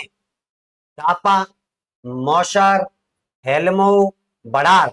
तो भाई देखो मृत्यु के उत्सव पर ही बात की जाती है, तो मृत्यु, मृत्यु की शुरुआत माँ से, देख लो माँ से शुरुआत किसकी हो रही है? मौसर। तो ऑप्शन नंबर कौन सा सही है? 2।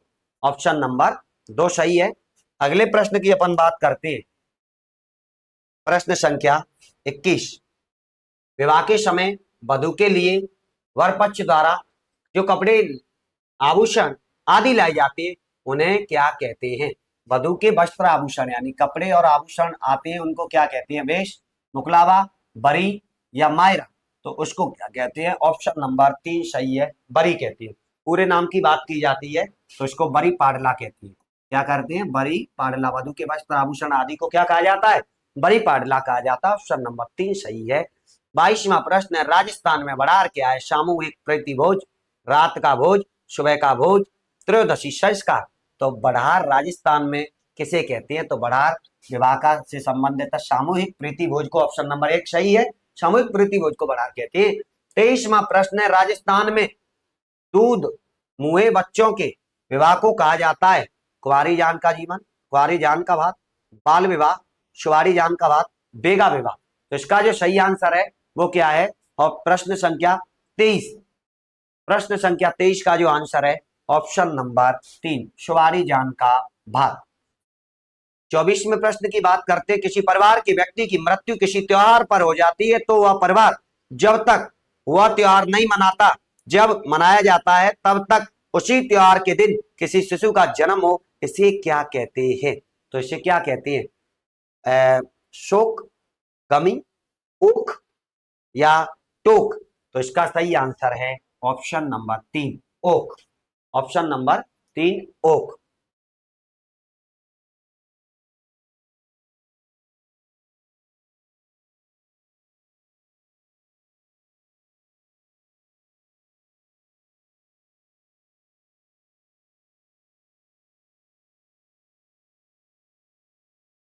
अगला प्रश्न है, किसी व्यक्ति की मृत्यु हो जाने पर शोक स्वरूप अपनी दाढ़ी, बाल, मूछ आदि कटा लेना कहलाता है। तो देखो क्या कहलाता है, भद्दर, गमी, अदर, शोक। तो ये क्या है, भद्दर, ऑप्शन नंबर 1 भद्दर, या ऐसे लिखते हैं इसको, ऐसे भद्दर।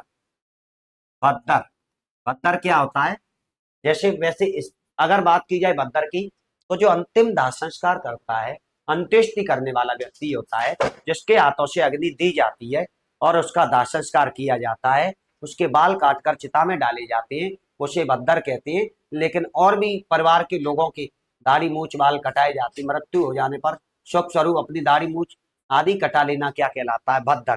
तो यानी जिसका दाह संस्कार किया, अंतिम दाह संस्कार करने वाले व्यक्ति की दाढ़ी, मूछ काट करके चढ़ाए जाते हैं या डाले जाते हैं चिता में, उसी को कहते हैं भद्दर। तो भद्दर एक क्या है, ये एक मृत्यु की रस्म है। ये क्या है, मृत्यु की रस्म, मृत्यु की रस्म। 26वां प्रश्न है, जन्म के समय एक आयोजक जिसमें पूजा के लिए गांव के कुएं पर एक शोभा यात्रा निकाली जाती है, तो इसे क्या कहते हैं, कैरियावार, जलवा समारोह, जड़ूला समारोह, तोरण समारोह। तो ऑप्शन नंबर 2 सही है इसका, जलवा समारोह, या इसे कहते हैं कुआ पूजन, कुआ पूजन। ऑप्शन नंबर 2 सही है, जलवा समारोह या कुआ पूजन कहते हैं।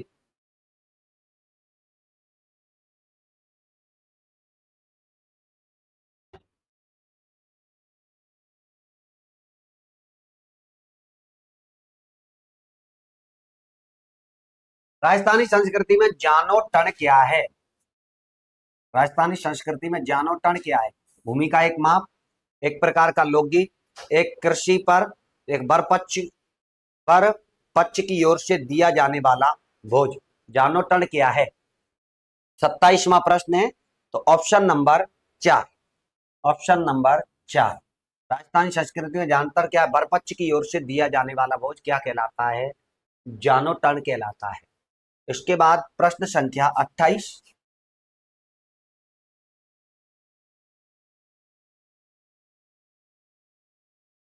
28वें प्रश्न की अपन बात करते हैं।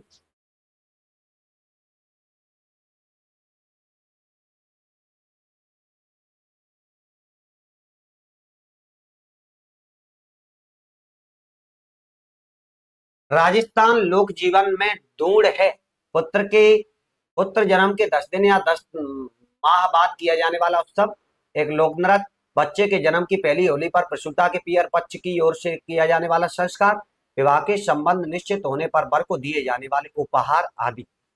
राजस्थानी संस्कृति में दूढ़ क्या है, तो ये है बच्चे के जन्म पर, ऑप्शन नंबर 3, बच्चे के जन्म पर होली पर प्रसूता के पियर पक्ष द्वारा किया जाने वाला संस्कार। ऑप्शन नंबर 3 सही है। तो दूध कहते हैं ऐसे पहली बार बच्चे का जन्म उस शिशु को पहली बार होलिका की अग्नि के दर्शन कराए जाते हैं, इसी को क्या कहते हैं, इसी को कहते हैं दूध। 29वां प्रश्न, कौन से पर्व के मौके पर दूध बांटा जाता है, कौन से पर्व के मौके पर दूध बांटा जाता है, नागपंचमी, बसंत पंचमी, दीपावली, होली। ऑप्शन नंबर 4 सही है, होली पर। कौन से पर, होली पर। ऑप्शन नंबर 29वें प्रश्न का आंसर है ऑप्शन नंबर 4। तो क्या है, दूध कब बांटा जाता है, होली के अवसर पर बांटा जाता है। बात करते हैं 30 नंबर प्रश्न की, झाला मेला की आरती, झाला मेला की आरती होली पर, बच्चा जन्म पर, विवाह पर, नागल पर। झाला मेला की आरती कहती है, तो कहते हैं विवाह के अवसर पर की जाती है, और झाला मेला की आरती होती है सास के द्वारा वर की आरती करना, सास के द्वारा वर की आरती की जाती है, द्वार पर की जाती है, और उसी को कहते हैं, वर जब तोरण मारता है दरवाजे पर, उसी को क्या कहते हैं, झाला मेला की आरती। तो ये कब की जाती है, विवाह के अवसर पर सास के द्वारा वर की आरती की जाती है, उसी को क्या कहते हैं, झाला मेला की आरती कहते हैं। ऑप्शन नंबर 3 सही है, विवाह के अवसर पर। अगले प्रश्न की बात करते हैं साथियों, रात्रि भर जागरण क्या कहलाता है, औजको, अचकन्नो, अवाह, अवोचन। 31वें प्रश्न का आंसर क्या है, तो इसका है ऑप्शन नंबर 1 औजको, औजको कहलाता है रात्रि जागरण। कल्चर की भाषा में क्या कहलाता है, औजको। 32वें प्रश्न की बात करते हैं, तो राजस्थान की संस्कृति में मुगधड़ा क्या है, राजस्थान की संस्कृति में मूंगधड़ा क्या है? माता जी को मेहंदी चढ़ाकर मेहमानों में बांटना, वधु को मूंग और घी खिलाना, लाख की चूड़ियां जिसमें चांदी की कड़ी पिरोई जाती है, भोजन पकाने के लिए लड़कियां जो विनायक स्थापना के पश्चात लाई जाती है।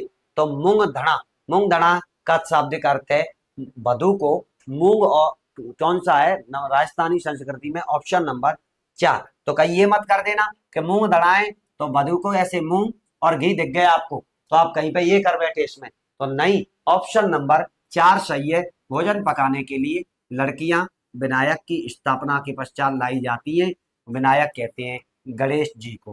विघ्न करण मंगल विघ्न हरण मंगल करण, गणेश जी विघ्नों के आता है ना, तो गाया जाता है ना गीत गणेश जी के लिए, पहले तो ही मनाऊं गजानन तेरे ही गुणगान, धूप दीप तेरी करूं आरती, लड्डू ने भोग लगाऊं, पहले तो ही मनाऊं गजानन तेरे ही गुणगान, देवा हो देवा, देवा हो देवा, देवा देवा देवा देवा देवा, जय जय गणेश काटो कले, जय गणेश जय गणेश, जय गणेश देवा, माता जाकी पार्वती पिता महादेवा,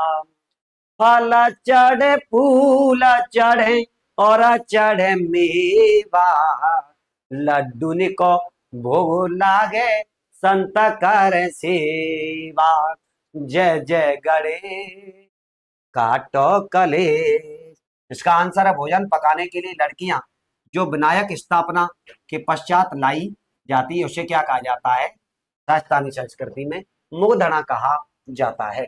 ऑप्शन नंबर 4 सही है। 33वां प्रश्न, राजस्थान के रीति रिवाजों में आड़ो क्या है? आड़ो दुल्हन के परिवार द्वारा वर की बारात का डेरा देखने जाना, कुआ पूजन, विवाह के पश्चात दुल्हन को दूसरी बार ससुराल भेजना, जल जूलनी एकादशी की पूजा।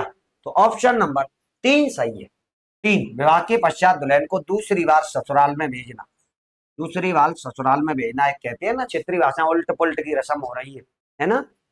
तो 34वां प्रश्न है, रीत क्या है? रीत, व्हाट इज रीत?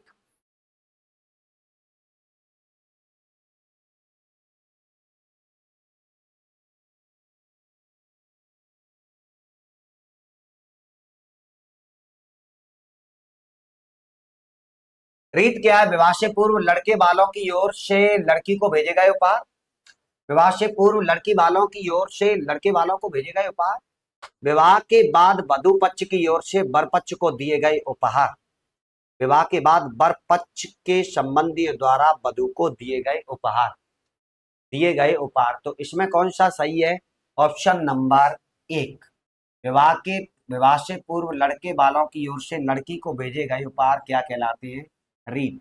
और ये क्या है? सगाई की रस्म। क्या है? सगाई की रस्म। सगाई के समय पर ऐसा किया जाता है। अगले प्रश्न की बात करते हैं। 35वां, छोटा छोटी खेलना रस्म है विवाह पूर्व की, विवाह उपरांत यानी उपरांत, विवाह प्लस उपरांत, या संधि करके देखो इसकी, विवाह प्लस उपरांत, आ के बाद में उ आ जाए तो क्या हो जाता है? ओ।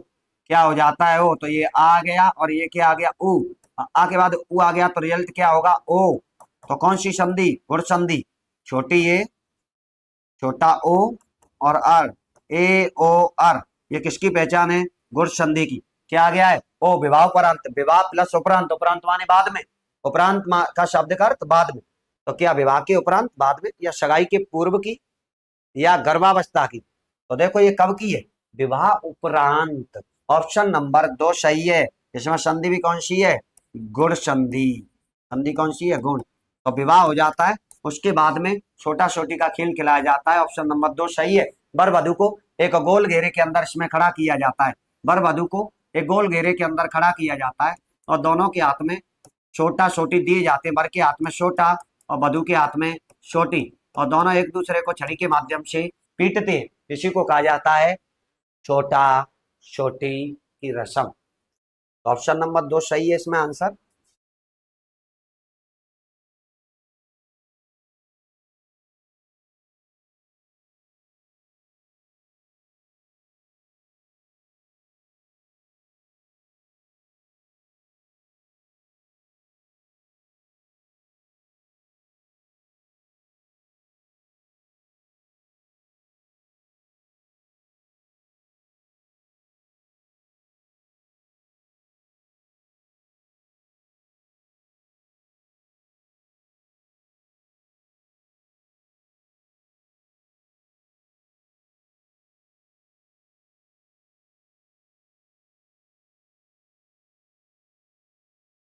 देखिए अगला प्रश्न, गर्भाधान से लेकर अंत्येष्टि तक कितने संस्कार अनिवार्य है। कहने का भाव ये, जन्म से मृत्यु तक व्यक्ति के कितने संस्कार होते हैं। तो देखो 10, 12, 14, 16। तो इसका सही आंसर है 16, जिसे षोडश संस्कार कहा जाता है। 37वां प्रश्न है, मृत्यु पर किया जाने वाला दाह संस्कार कहलाता है। मौसम।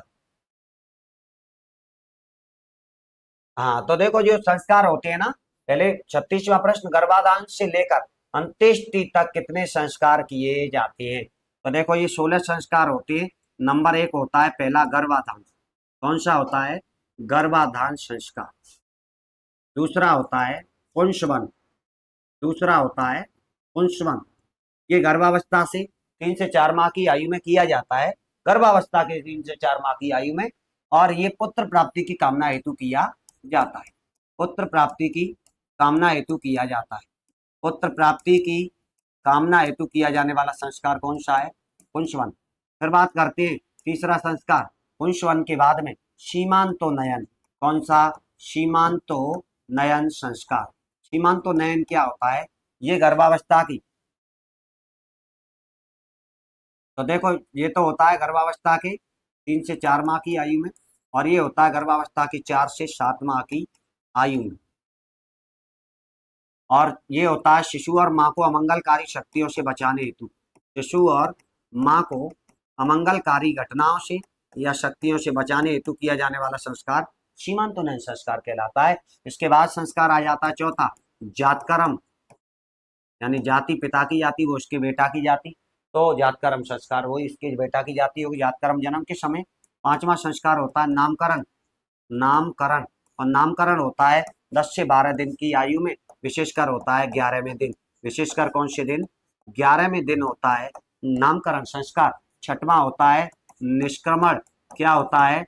निष्क्रमण। और निष्क्रमण क्या होता है? 12 दिन से 4 माह की आयु में किया जाता है। 12 दिन से 4 माह की आयु में शिशु को पहली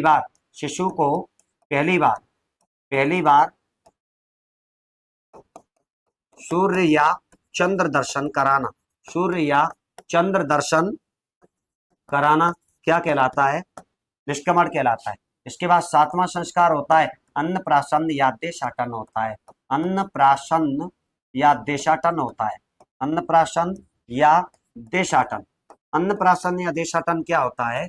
ये पहली बार 6 माह की आयु में, शिशु को 6 माह की आयु में पहली बार अन्न का सेवन कराया जाता है, उसको कहा जाता है अन्नप्राशन या देशाटन। ये 7वां संस्कार। इसके बाद जैसे 8वां संस्कार, 8वां संस्कार,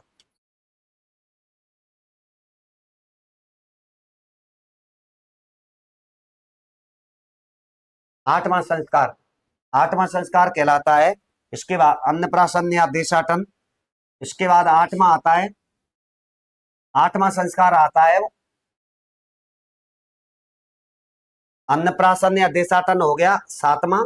और 8वां जो संस्कार है वो आता है इसके बाद में चूड़ाकर्म। चूड़ाकर्म या जडूला संस्कार या लटूरा संस्कार। लटूरा संस्कार ये पहले या तीसरे वर्ष किया जाता है, दूसरे नहीं और चौथे नहीं। 8 संस्कार ये हो गए। इसके बाद में 9वें संस्कार की बात करते हैं। तो 9वां संस्कार आता है करण भेद। करण भेद। कर्ण भेद में कान और नाक दोनों छिद्रित किए जाते थे। कान और नाक दोनों छिद्रित किए जाते थे, उसी को कहते हैं कर्णवेध संस्कार। 10वें प्रश्न की बात करते हैं तो 10वां प्रश्न आता है इसके बाद विद्यारंभ। क्या आता है? विद्यारंभ। 10वां संस्कार है विद्यारंभ। शुभ मुहूर्त के साथ, शुभ मुहूर्त के साथ, मुहूर्त के साथ ज्ञानार्जन हेतु, ज्ञानार्जन हेतु गुरु के आश्रम में प्रवेश, गुरु के आश्रम में प्रवेश, आश्रम में प्रवेश क्या कहलाता है? विद्यारंभ संस्कार।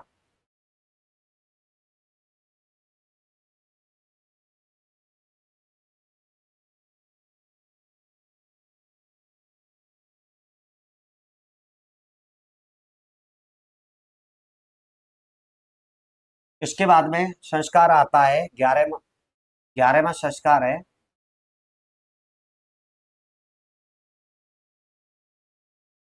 उपनयन संस्कार।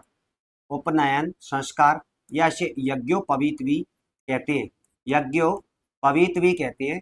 और ये होता है जनेऊ धारण करना। ऐसी मान्यता है इसके धारण करने से हृदयघात संबंधी बीमारी नहीं होती है, नाड़ियों में रुधिर का संचालन सही तरीके से होता रहता है। 12वां संस्कार है वेदारंभ। वेदारंभ शुभ मुहूर्त के साथ वेदों का ज्ञान ग्रहण कराना। शुभ मुहूर्त के, मुहूर्त के साथ, शुभ मुहूर्त के साथ वेद पढ़ना शुरू करना, वेद पढ़ना आरंभ करना, यानी वेदों का ज्ञान कराया जाता था। एक अच्छे गुरु की विशेषता होती है उसके शिष्य के अंदर यदि अहंकार दिखाई दे रहा है, थोड़ा सा पढ़ के थोड़ा सा सीख के उसे लगे सर्वत्र ब्रह्मम लगे, तो उसको पैरासीटामोल देके ग्रुपेन दे देनी चाहिए। बताना बेटा उससे आएगा नहीं तो उसके मद का मर्दन हो जाएगा। फिर उससे बताना चाहिए बेटा ये ऐसे होता है। तो वेदों का, वेद अथा वो भंडार होते, यशोदा जाए और ललना में वेदन में सुनियाई। तो वेदों का शुभ मुहूर्त के साथ आरंभ करना पढ़ाना कहलाता है वेदारंभ। 13वां संस्कार है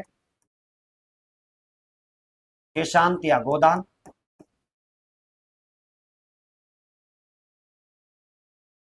केशांत या गोदान, केशांत या गोदान होता है प्रथम बार दाढ़ी मूछ कटवाना। पहली बार दाढ़ी व मूछ कटवाना केशांत या गोदान कहलाता है। पहली बार दाढ़ी व मूछ कटवाना।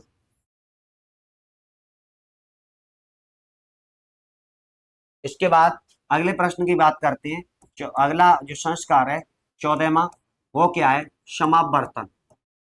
समापवर्तन या इसी को कहते हैं स्नातक, स्नातक या इसी को कहते हैं दीक्षांत समारोह। दीक्षांत समारोह, दीक्षांत समारोह ये क्या होता है? गुरु के आश्रम से शिक्षा पूर्ण करके घर वापसी, गुरु के आश्रम से शिक्षा पूर्ण करके घर वापसी, गुरु के आश्रम से शिक्षा पूर्ण करके घर वापसी क्या कहलाता है? तो ये कहलाता है समावर्तन या स्नातक या दीक्षांत समारोह। ये संस्कार होता था। पहले गुरुकुलों में रहा करते थे और गुरुकुलों में रहते थे तो ऐसे कहते रोजाना गुरु के चरण स्पर्श नहीं करते थे, गुरु को हाथ जोड़कर झुककर के प्रणाम किया जाता था। परंतु जिस दिन शिक्षा पूर्ण हो जाती थी और शिक्षा पूर्ण होने के उपरांत बाद में जैसे गुरु के आश्रम से उसकी विदाई होती थी, तो गुरु को शिक्षा पूर्ण हो गई इसलिए कहा जाता है समावर्तन।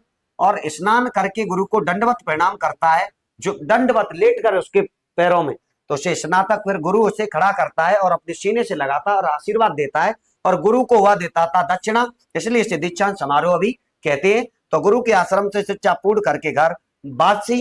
इसके बाद में 15वां संस्कार होगा विवाह। क्या होगा? विवाह, यानी गृहस्थ जीवन में प्रवेश कर जाएगा। गृहस्थ जीवन में प्रवेश, गृहस्थ जीवन में प्रवेश। इसके बाद में तो तुम्हें पता ही है, एक ये राम नाम सत्य, सत्य बोलो गत्य। अंतिम संस्कार कौन सा हो जाएगा? अंत्येष्टि। तो गर्भाधान से लेकर के अंत्येष्टि तक क्या है प्रश्न? गर्भाधान से लेकर अंत्येष्टि तक कितने संस्कार होते हैं साथियों? तो वो होते हैं 16 संस्कार। तो ऑप्शन नंबर इसमें कौन सा सही है? 36वें में 4 सही है। जन्म से मृत्यु तक या गर्भाधान से अंत्येष्टि तक व्यक्ति के संस्कार होते हैं वो कितने होते हैं? 16 होते हैं। 37वां प्रश्न मृत्यु पर किया जाने वाला दाह संस्कार क्या कहलाता है? ऑप्शन नंबर 1 मौसर, ऑप्शन नंबर 2 बारहमा, ऑप्शन नंबर 3 अंत्येष्टि, ऑप्शन नंबर 4 बखेर।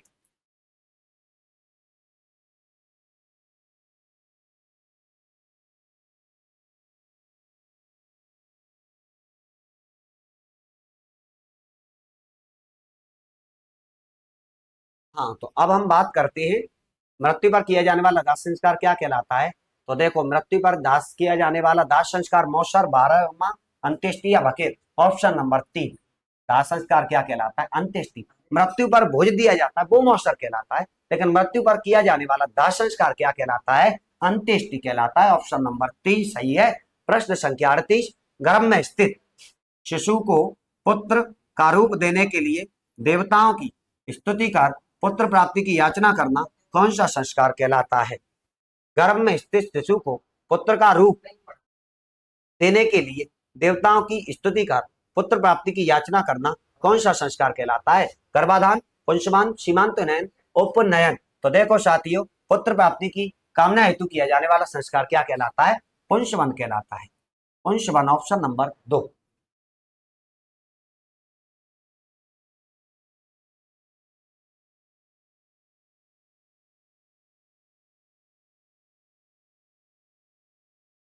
हाँ, बात करते हैं बालक के जन्म पर किया जाने वाला संस्कार कौन सा है। बालक के जन्म पर किया जाने वाला संस्कार जातकर्म, नामकरण, गर्भाधान, उपनयन। तो देखो अभी पढ़ा है जन्म के समय पर किया जाने वाला संस्कार, जन्म की शुरुआत भी जैसे और जातकर्म की भी शुरुआत जैसे। देखो इनमें से किसी की जैसे तो नहीं हो रही है, जैसे शुरुआत किसकी है? जातकर्म। तो जातकर्म बालक के जन्म पर किया जाने वाला संस्कार है, वो क्या कहलाता है? जातकर्म। ऑप्शन नंबर 1 सही है। इसके बाद में बात करते हैं बालक को बात करते हैं बालक को बालक को शिक्षा के लिए गुरु के पास किस संस्कार द्वारा ले जाया जाता है? बालक को शिक्षा के लिए गुरु के पास किस संस्कार द्वारा ले जाया जाता है? विद्यारंभ, उपनयन, वेदारंभ, केशांग। बालक को शिक्षा के लिए गुरु के पास लिया जाता है, वो संस्कार क्या है भाई? विद्या के लिए ले जाया जाता है। किसके लिए? विद्या के लिए ले बालक को शिक्षा के लिए गुरु के पास किस संस्कार द्वारा ले जाया जाता है? तो इसमें ऑप्शन नंबर 2। तो गुरुकुल में प्रवेश हेतु शुरू में तो किसके लिए ले जाया जाता है? विद्यारंभ के लिए ले जाया जाता है। शिक्षा के लिए ले जा गुरु के पास किस संस्कार द्वारा ले जाया जाता है? विद्यारंभ। विद्यारंभ। और इसके बाद बात की जाती है, तो प्रश्न को समझेंगे पहले। बालक को शिक्षा के लिए गुरु के पास किस संस्कार द्वारा ले जाया जाता है? विद्यारंभ द्वारा। और फिर क्या करवाया जाता है गुरुकुल में? उपनयन, उसे जनेऊ धारण करवाया जाता है। ऑप्शन नंबर 2 सही है। इसके बाद 41वां प्रश्न है, ब्रह्मचर्याश्रम किस संस्कार के द्वारा प्रारंभ होता है? उपनयन, वेदारंभ, विद्यारंभ, केशांत। ऑप्शन नंबर सही। ब्रह्मचर्य आश्रम वही होता है जनेऊ धारण करवाया जाता है। उपनयन या इसे यज्ञोपवीत भी कहते हैं, यज्ञोपवीत भी कहते हैं। और इसे क्या होता है? ये जनेऊ धारण करना, जनेऊ धारण करवाया जाता है, जिससे नाड़ियों में रुधिर का संचालन सही चलता है और हृदय घात संबंधी कोई बीमारी कभी नहीं होती है। ऑप्शन नंबर 1 सही है, उपनयन। 42वां प्रश्न है, उपनयन संस्कार को अन्य किस नाम से जाना जाता है? समावर्तन, अन्नप्राशन, यज्ञोपवीत, निष्क्रमण। देख लो साथियों, 41वें प्रश्न में इसका आंसर देख लो 42 के में कि उपनयन को अन्य किस नाम से जाना जाता है? यज्ञोपवीत के नाम से जाना जाता है। ऑप्शन नंबर कौन सा सही है? 3 यज्ञोपवीत। इसके बाद में बात करते हैं 43वें प्रश्न की।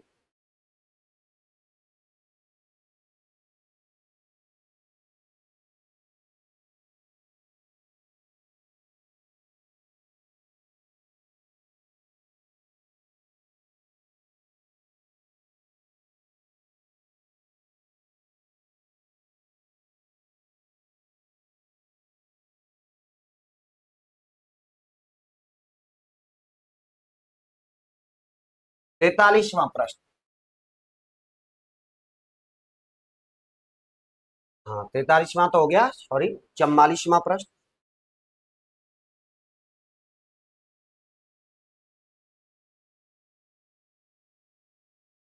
44, वेदों के पठन पाठन वेदन के पठन पाठन का अधिकार लेने हेतु कौन सा संस्कार किया जाता है? विद्यारंभ, वेदारंभ, निष्क्रमण, कर्णवेद। तो वेदों का पठन पाठन करने हेतु कौन सा संस्कार? वेदों का आरंभ करने हेतु किया जाता है वेदारंभ। शुभ मुहूर्त के साथ वेदों का पढ़ना आरंभ किया जाता है। यहाँ पर गुरु के द्वारा शिष्य के अहंकार को दबाया जाता है, क्योंकि यदि अहंकार का उसका पतन किया जाता है, उसके मद का मर्दन किया जाता है कि यदि इसमें अहंकार की प्रवृत्ति आ जाएगी तो ये आगे तक नहीं बढ़ पाएगा, अपने लक्ष्य से विचलित हो जाएगा। इसलिए गुरु के द्वारा अच्छे गुरु के एक अच्छे गुरु की विशेषता होती है कि अपने शिष्य में अहंकार दिखाई दे तो उसके मद का मर्दन कर देना चाहिए। कहीं उसे लगे सर्वत्र ब्रह्मम, एक कुएं का मेढक कुएं में उलता है तो इधर से उला इधर दीवार, इधर से उला इधर दीवार, तो उसको संपूर्ण संसार ये लगता है कि मैंने देख लिया, संपूर्ण संसार उसे चारों दीवार है, संसार की चार दीवारी लगती है। लेकिन जब उसे समुद्र को दिखाया जाएगा तो देखेगा तो उसके फेफड़े फट जाएंगे, लगेगा बेटा इसमें जाकर के मैं अंदर पार नहीं कर सकता हूँ, दुस्साहस भी नहीं कर पाएगा। तो गुरु के द्वारा उसके मद का मर्दन किया जाता है और उसका आत्मविश्वास बढ़ाया जाता है कि बेटा इस तरीके से आगे बढ़ने के लिए ज्ञान एक अनंत प्रक्रिया है। उसके सामने ये इति सिद्धम किया जाता है, ज्ञान एक अनंत प्रक्रिया जिसका कभी कोई अंत नहीं होता है। करियतन मिटे पर सत्य किसी ने जाना, नादान वही है यहाँ पर दाना। तुम भी सीखे हम भी सीखे, हम सीख रहे हैं सीखा ज्ञान बुलाना। सत्य को खोजते खोजते दुनिया मिट गई, परंतु आज तक किसी ने सत्य को खोज नहीं पाया। इसलिए बेटा ज्ञान एक अनंत प्रक्रिया है जिसका कभी भी अंत नहीं होता है। तो वेदों का आरंभ कराया जाता है। तो वेद अथा भंडार होते हैं, उसे देख के लगता हो ये तो बहुत ज्यादा, तो ये बहुत ज्यादा बहुत अथा भंडार है, तो इसमें से कुछ ज्ञान कराया जाता है उससे। ले बेटा पहले सीमित ज्ञान दिया जाता है, तो सीमित ज्ञान को पचा लेता है तो उसे वेदों का ज्ञान कराया जाता है। देख बेटा अभी ज्ञान का कोई अंत नहीं है, ये अनंत प्रक्रिया। ऑप्शन नंबर 2 सही है, वेदारंभ।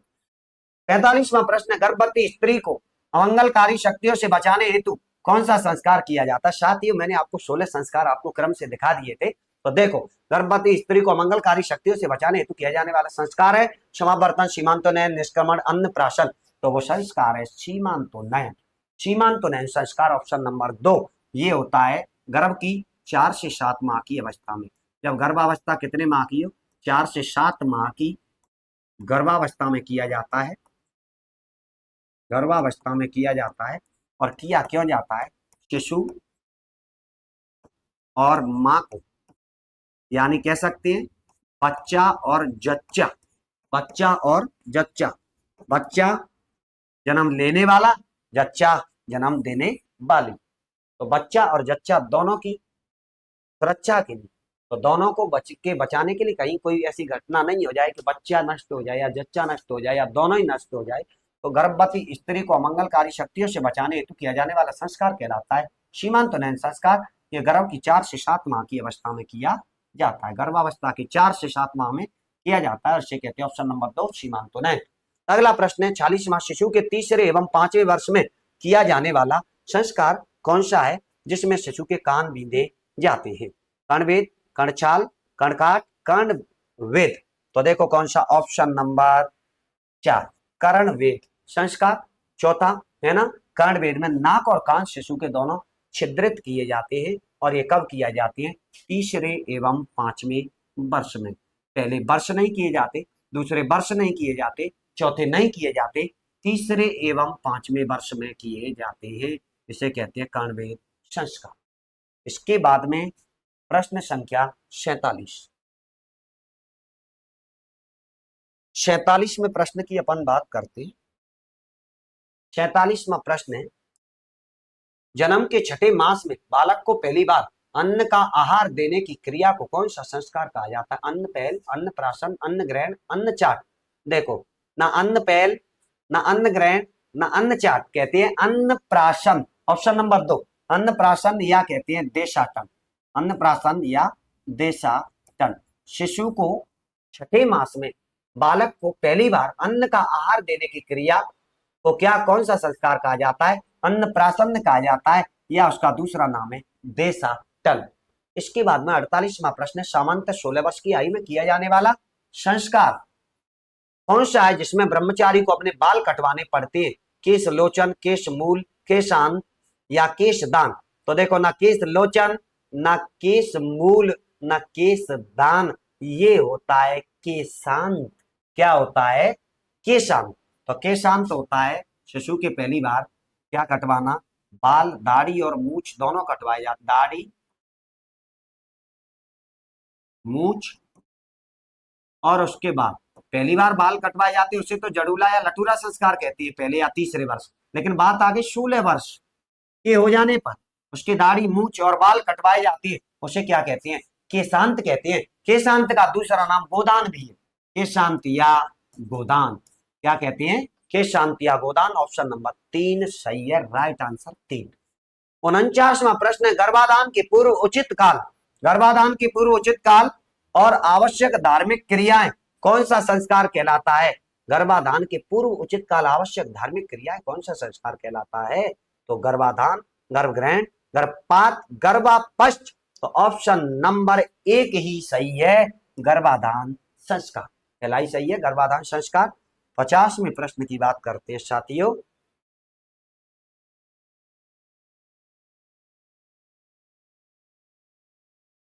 50 नंबर प्रश्न,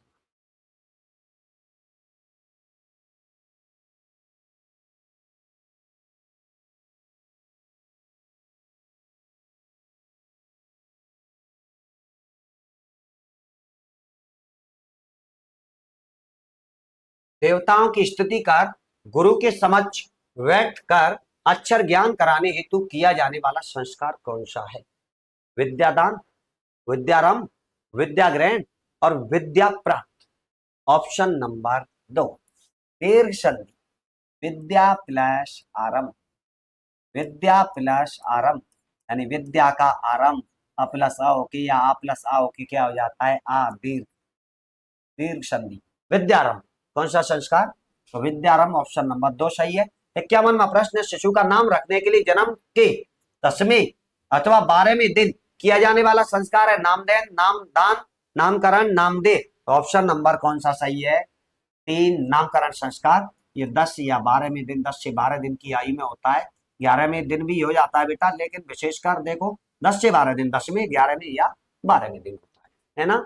अगला प्रश्न है 52, तो शिक्षा समाप्ति पर किया जाने वाला संस्कार कौन सा, जिसमें विद्यार्थी अपने आचार्य को गुरु दक्षिणा देकर आशीर्वाद ग्रहण करता है? समावर्तन, दीक्षांत समारोह, ए व दोनों, एक व दो दोनों, या स्नातक? एक तीसरे पर एक व दो दोनों। तो कौन सा है? शिक्षा पूर्ण होने पर क्या कहते हैं? समावर्तन। क्या कहते हैं? समावर्तन। और गुरु को दक्षिणा दी जाती है, इसे क्या कहते हैं? दीक्षांत समारोह। तो ऑप्शन नंबर कौन सा सही है इसमें? ऑप्शन नंबर 3 सही है, 1 व 2। अगला प्रश्न है 53वां,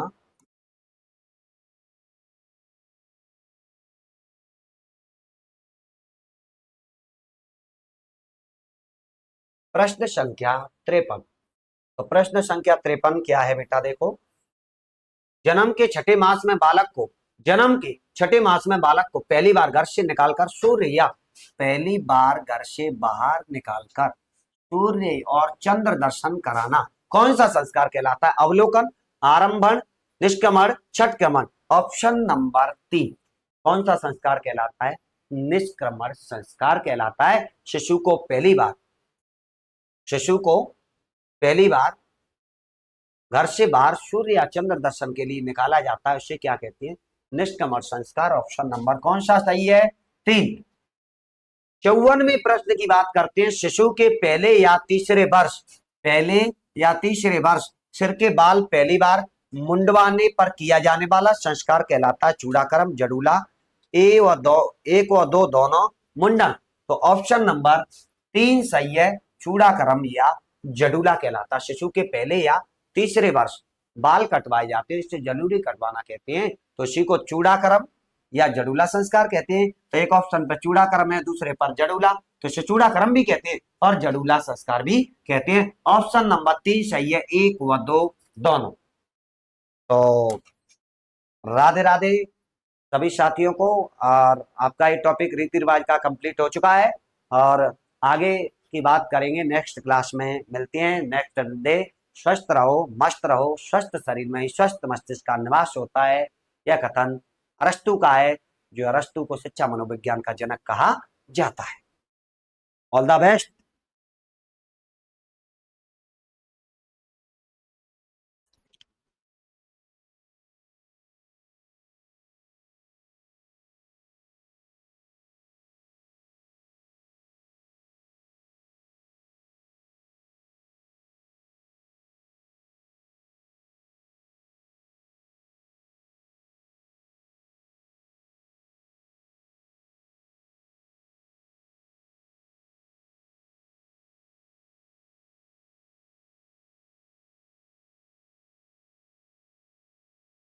राधे राधे साथियों।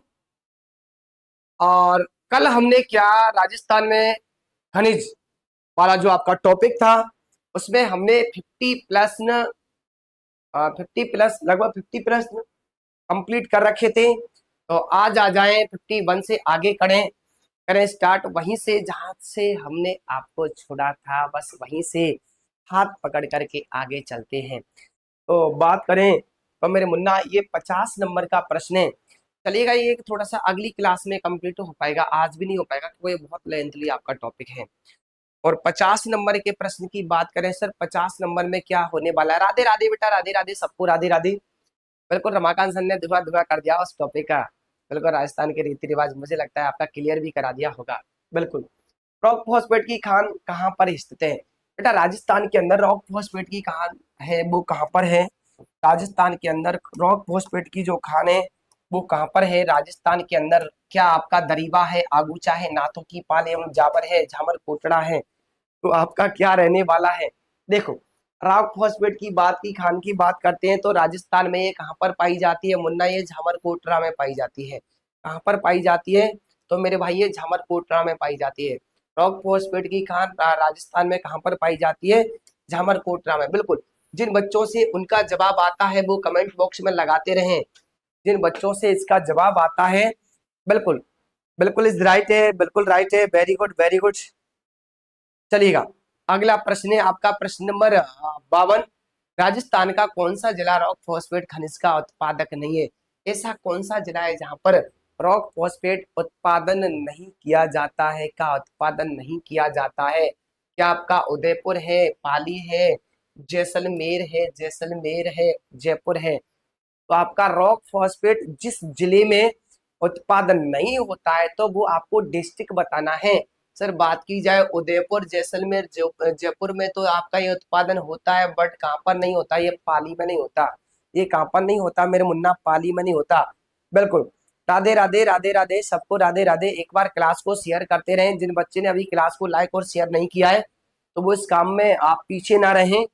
बिल्कुल। प्रश्न नंबर 53 है, रॉक फॉस्फेट राजस्थान के किन जिलों में पाया जाता है? निम्न में से कौन से जिले? अब यहाँ पर ये पूछा था आपका कौन से जिले में नहीं पाया जाता है। अब यहाँ पर क्या पूछा है? कौन से जिले में पाया जाता है। अब देखो, अभी तो मैंने देखो उदयपुर भी आपका है, जैसलमेर भी है। तो ये तो आपका ऑप्शन पहले वाले प्रश्न से ही क्लियर हो जाता है, यानी कि आपका जवाब क्या रहने वाला है? सी इज राइट है। अगला है आपका प्रश्न नंबर 54। 54 नंबर का क्या है? राजस्थान में बेरिलियम उत्पादक दो प्रमुख जिले हैं। ऐसे कौन कौन से जिले हैं जहां पर राजस्थान में बेरिलियम का उत्पादन होता है? उदयपुर और जयपुर है क्या? अलवर और झुंझुनू है क्या? नागौर और पाली है क्या? सिरोही और डूंगरपुर है? लगाओ बेटा जवाब। बिल्कुल इज राइट है आपका, बिल्कुल सही है, वेरी गुड। तो राजस्थान में बेरिलियम उत्पादक दो जिले हैं, तो वो जिले आपके कौन से हैं? उदयपुर और जयपुर है।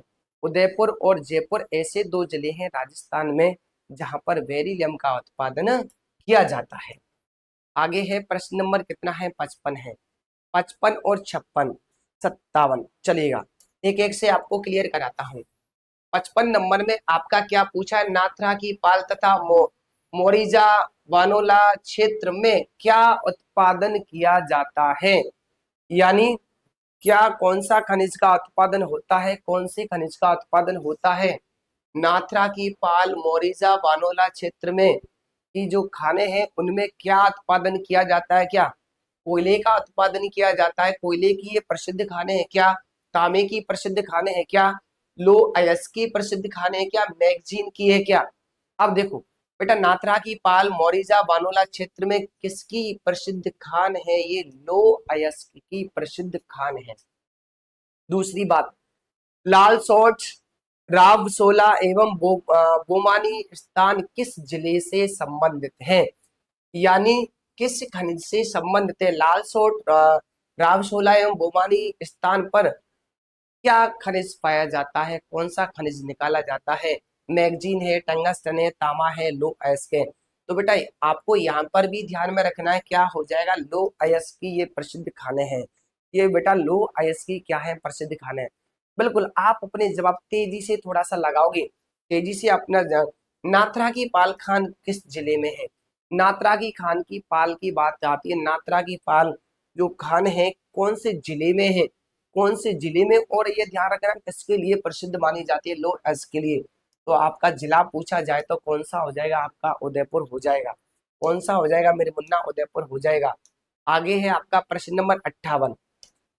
हाँ, केवल अभी 10 और कराऊंगा, ज्यादा नहीं, फिर अपन लोग नेक्स्ट क्लास में इसको लेंगे और वहां पर इसकी थोड़ी सी लंबी क्लास होने वाली है अयस्क की, चलो खनिजों वाली। अब बात करें सर किसकी, प्रश्न नंबर 58। 58 की बात करें तो ये आपका क्या रहने वाला है, डावला सिंगाला क्षेत्र किस अयस्क के लिए प्रसिद्ध है? डावला सिंगाला क्षेत्र किस अयस्क के लिए प्रसिद्ध है? तो कौन सी अयस्क के लिए प्रसिद्ध है? लोह अयस्क, बेरिलियम अयस्क, सीसा अयस्क, मैग्नीज अयस्क, यानी कौन सी खाल, डावला सिंगाला, डावला सिंगाला सिंगाना क्षेत्र है वो किस अयस्क के लिए प्रसिद्ध मानी जाती है? तो मेरे मुन्ना किसके लिए, लोह अयस्क के लिए मानी जाती है। क्या आपका यही स्पीड होना चाहिए? एक बार मुझे कमेंट करके बताओ कि आपका यही स्पीड होना चाहिए क्या? बिल्कुल। राज्य में लोहे के औजारों के निर्माण में कौन सा जिला प्रसिद्ध है? यानी लोहे के औजार राजस्थान में सर्वाधिक कौन से जिले में पाए जाते हैं, बनाए जाते हैं, यानी जिसे प्रसिद्ध जिला कहा जाता है लोहे के औजार बनाने के लिए? क्या आपका झुंझुनू, जयपुर, राजसमंद, नागौर? तो आपका क्या रहने वाला है बेटा, लोहे के औजारों की बात करें सर, लोहे के औजारों की बात करें तो क्या हो जाएगा, नागौर आपका डिस्ट्रिक्ट हो जाएगा। लोहे के औजार के लिए आपका जो प्रसिद्ध जिला है तो वो आपका कौन सा है, नागौर है। आगे आगे नेक्स्ट बात करें यहाँ पर, तो आपका जो अगला प्रश्न है वो किस प्रकार से है, कौन सा रहने वाला है बेटा? अगले प्रश्न की बात की जाए तो अगला जो आपका प्रश्न है वो है प्रश्न नंबर 61। राजस्थान में तांबे के विशाल भंडार, राजस्थान में तांबे के विशाल भंडार कहाँ पर है मेरे मुन्ना? आप देखो, तांबा तो आपने बहुत अच्छी तरह सुना होगा, खेतड़ी झुंझुनू, खेतड़ी झुंझुनू में तांबे के बहुत बड़े बड़े विशाल भंडार पाए जाते हैं। चांदमारी ताम्र परियोजना राजस्थान के किस जिले में कार्यरत है, कार्यरत है? चांदमारी ताम्र परियोजना राजस्थान के किस जिले में कार्यरत है? दौसा है, चित्तौड़गढ़ है, नीम का थाना है या पाली है? तो आपका सर कौन सा हो जाएगा, नीम का थाना है, नीम का थाना, ये न्यू डिस्ट्रिक्ट है आपका, चलेगा। आगे है आपका सही सुमेलित चिन्हित कीजिए। सही सुमेलित आपको बताना है कौन सा खनिज कौन सी जगह पर पाया जाता है, कौन सा खनिज आपका कौन सी जगह पर पाया जाता है। अब देखो, बिल्कुल लगाइए अपना जवाब, क्या रहने वाला है, खेतड़ी सिंगाना में ताना तांबा पाया जाता है। यार ये तो मैंने अभी कराया था, तो आपका यही हो जाएगा, खेतड़ी झुंझुनू में क्या सर्वाधिक तांबे पाए जाते हैं। तांबे के लिए प्रसिद्ध राजस्थान में गोलिया व हनोतिया में भंडार है। राजस्थान में गोलियम, गोलियम गोलियम गोलिय हनोतिया में भंडार है किसके, तांबे के, टंगस्टन के, चांदी के या मैगजीन के हैं? तो देखो, गोलियम, गोलिय हनोतिया में किसके लिए, किसके भंडार हैं? तो तांबे के भंडार हैं। तो मेरे मन, अरे आ गया भाई साहब, खो दरीवा आ गया। खो दरीवा किसके लिए प्रसिद्ध है, खो दरीवा किसके लिए प्रसिद्ध माना जाता है? खो दरीवा मेरे मुन्ना किसके लिए प्रसिद्ध माना जाता है? खो दरीवा क्षेत्र है वो किसके लिए, तो ये भी आपको ध्यान में रखना है, किसके लिए प्रसिद्ध मानी जाती है ये खान? तांबे की खान के लिए प्रसिद्ध मानी जाती है। राजस्थान के किस जिले में राजस्थान के किस जिले में तांबा गलाने का स्मेल्टर स्थित है? यानी कि राजस्थान के कौन से जिले में तांबे को गलाने का जो स्मेल्टर लगा हुआ है, तो वो आपका कौन सा है सर? नीम का थाना, नीम का थाना। तो अगला प्रश्न आपका रहने वाला है प्रश्न नंबर 67। चलिएगा, लास्ट आज की क्लास के अपने दो ही प्रश्न है, उसके बाद मैं इसको कल थोड़ी सी मैराथन टाइप में इसको ले लूंगा। डोंट वरी, आप चिंता न करें, क्योंकि ये थोड़ा सा लेंथी टॉपिक और बड़ा इंपॉर्टेंट टॉपिक है, ऐसा नहीं, बड़ा ही महत्वपूर्ण और इम्पोर्टेंट आपका ये टॉपिक है। तो क्यों ना फिर कल से इसको नेक्स्ट क्लास में कुछ डिटेल से कराया जाए। राज्य में किस स्थान पर 31,000 टन की क्षमता का तांबा गलाने का संयंत्र लगाया गया है? 31,000 टन तांबे को गलाने का जो संयंत्र है वो कौन से जिले में किस स्थान पर लगाया, स्थान पूछा है, रामपुरा, रींगस, सागानेर, खेतड़ी। तो आपका तांबे के लिए तो सर वैसे ही प्रसिद्ध है कौन, खेतड़ी। हाँ, हिंदुस्तान कॉपर लिमिटेड उद्योग को कच्चा माल कहाँ से उपलब्ध होता है, हिंदुस्तान कॉपर लिमिटेड यानी तांबे को, तांबे के लिए कच्चा माल कहाँ से उपलब्ध होता है, तो खेतड़ी क्षेत्र से उपलब्ध होता है। तो सभी भाइयों को राधे राधे, मिलते हैं कल नेक्स्ट क्लास में, तब तक के लिए सभी को गुड नाइट, मस्त रहो और पढ़ाई में व्यस्त रहें। बिल्कुल, रख हौसला वो मंजर भी आएगा, प्यासे के पास चलकर समुद्र भी आएगा। अरे मंजिल भी मिलेगी, मिलने का मजा भी आएगा। तो आज की क्लास कैसी रही एक बार कमेंट करके जरूर मुझे बताएं। तो सभी को राधे राधे, गुड नाइट।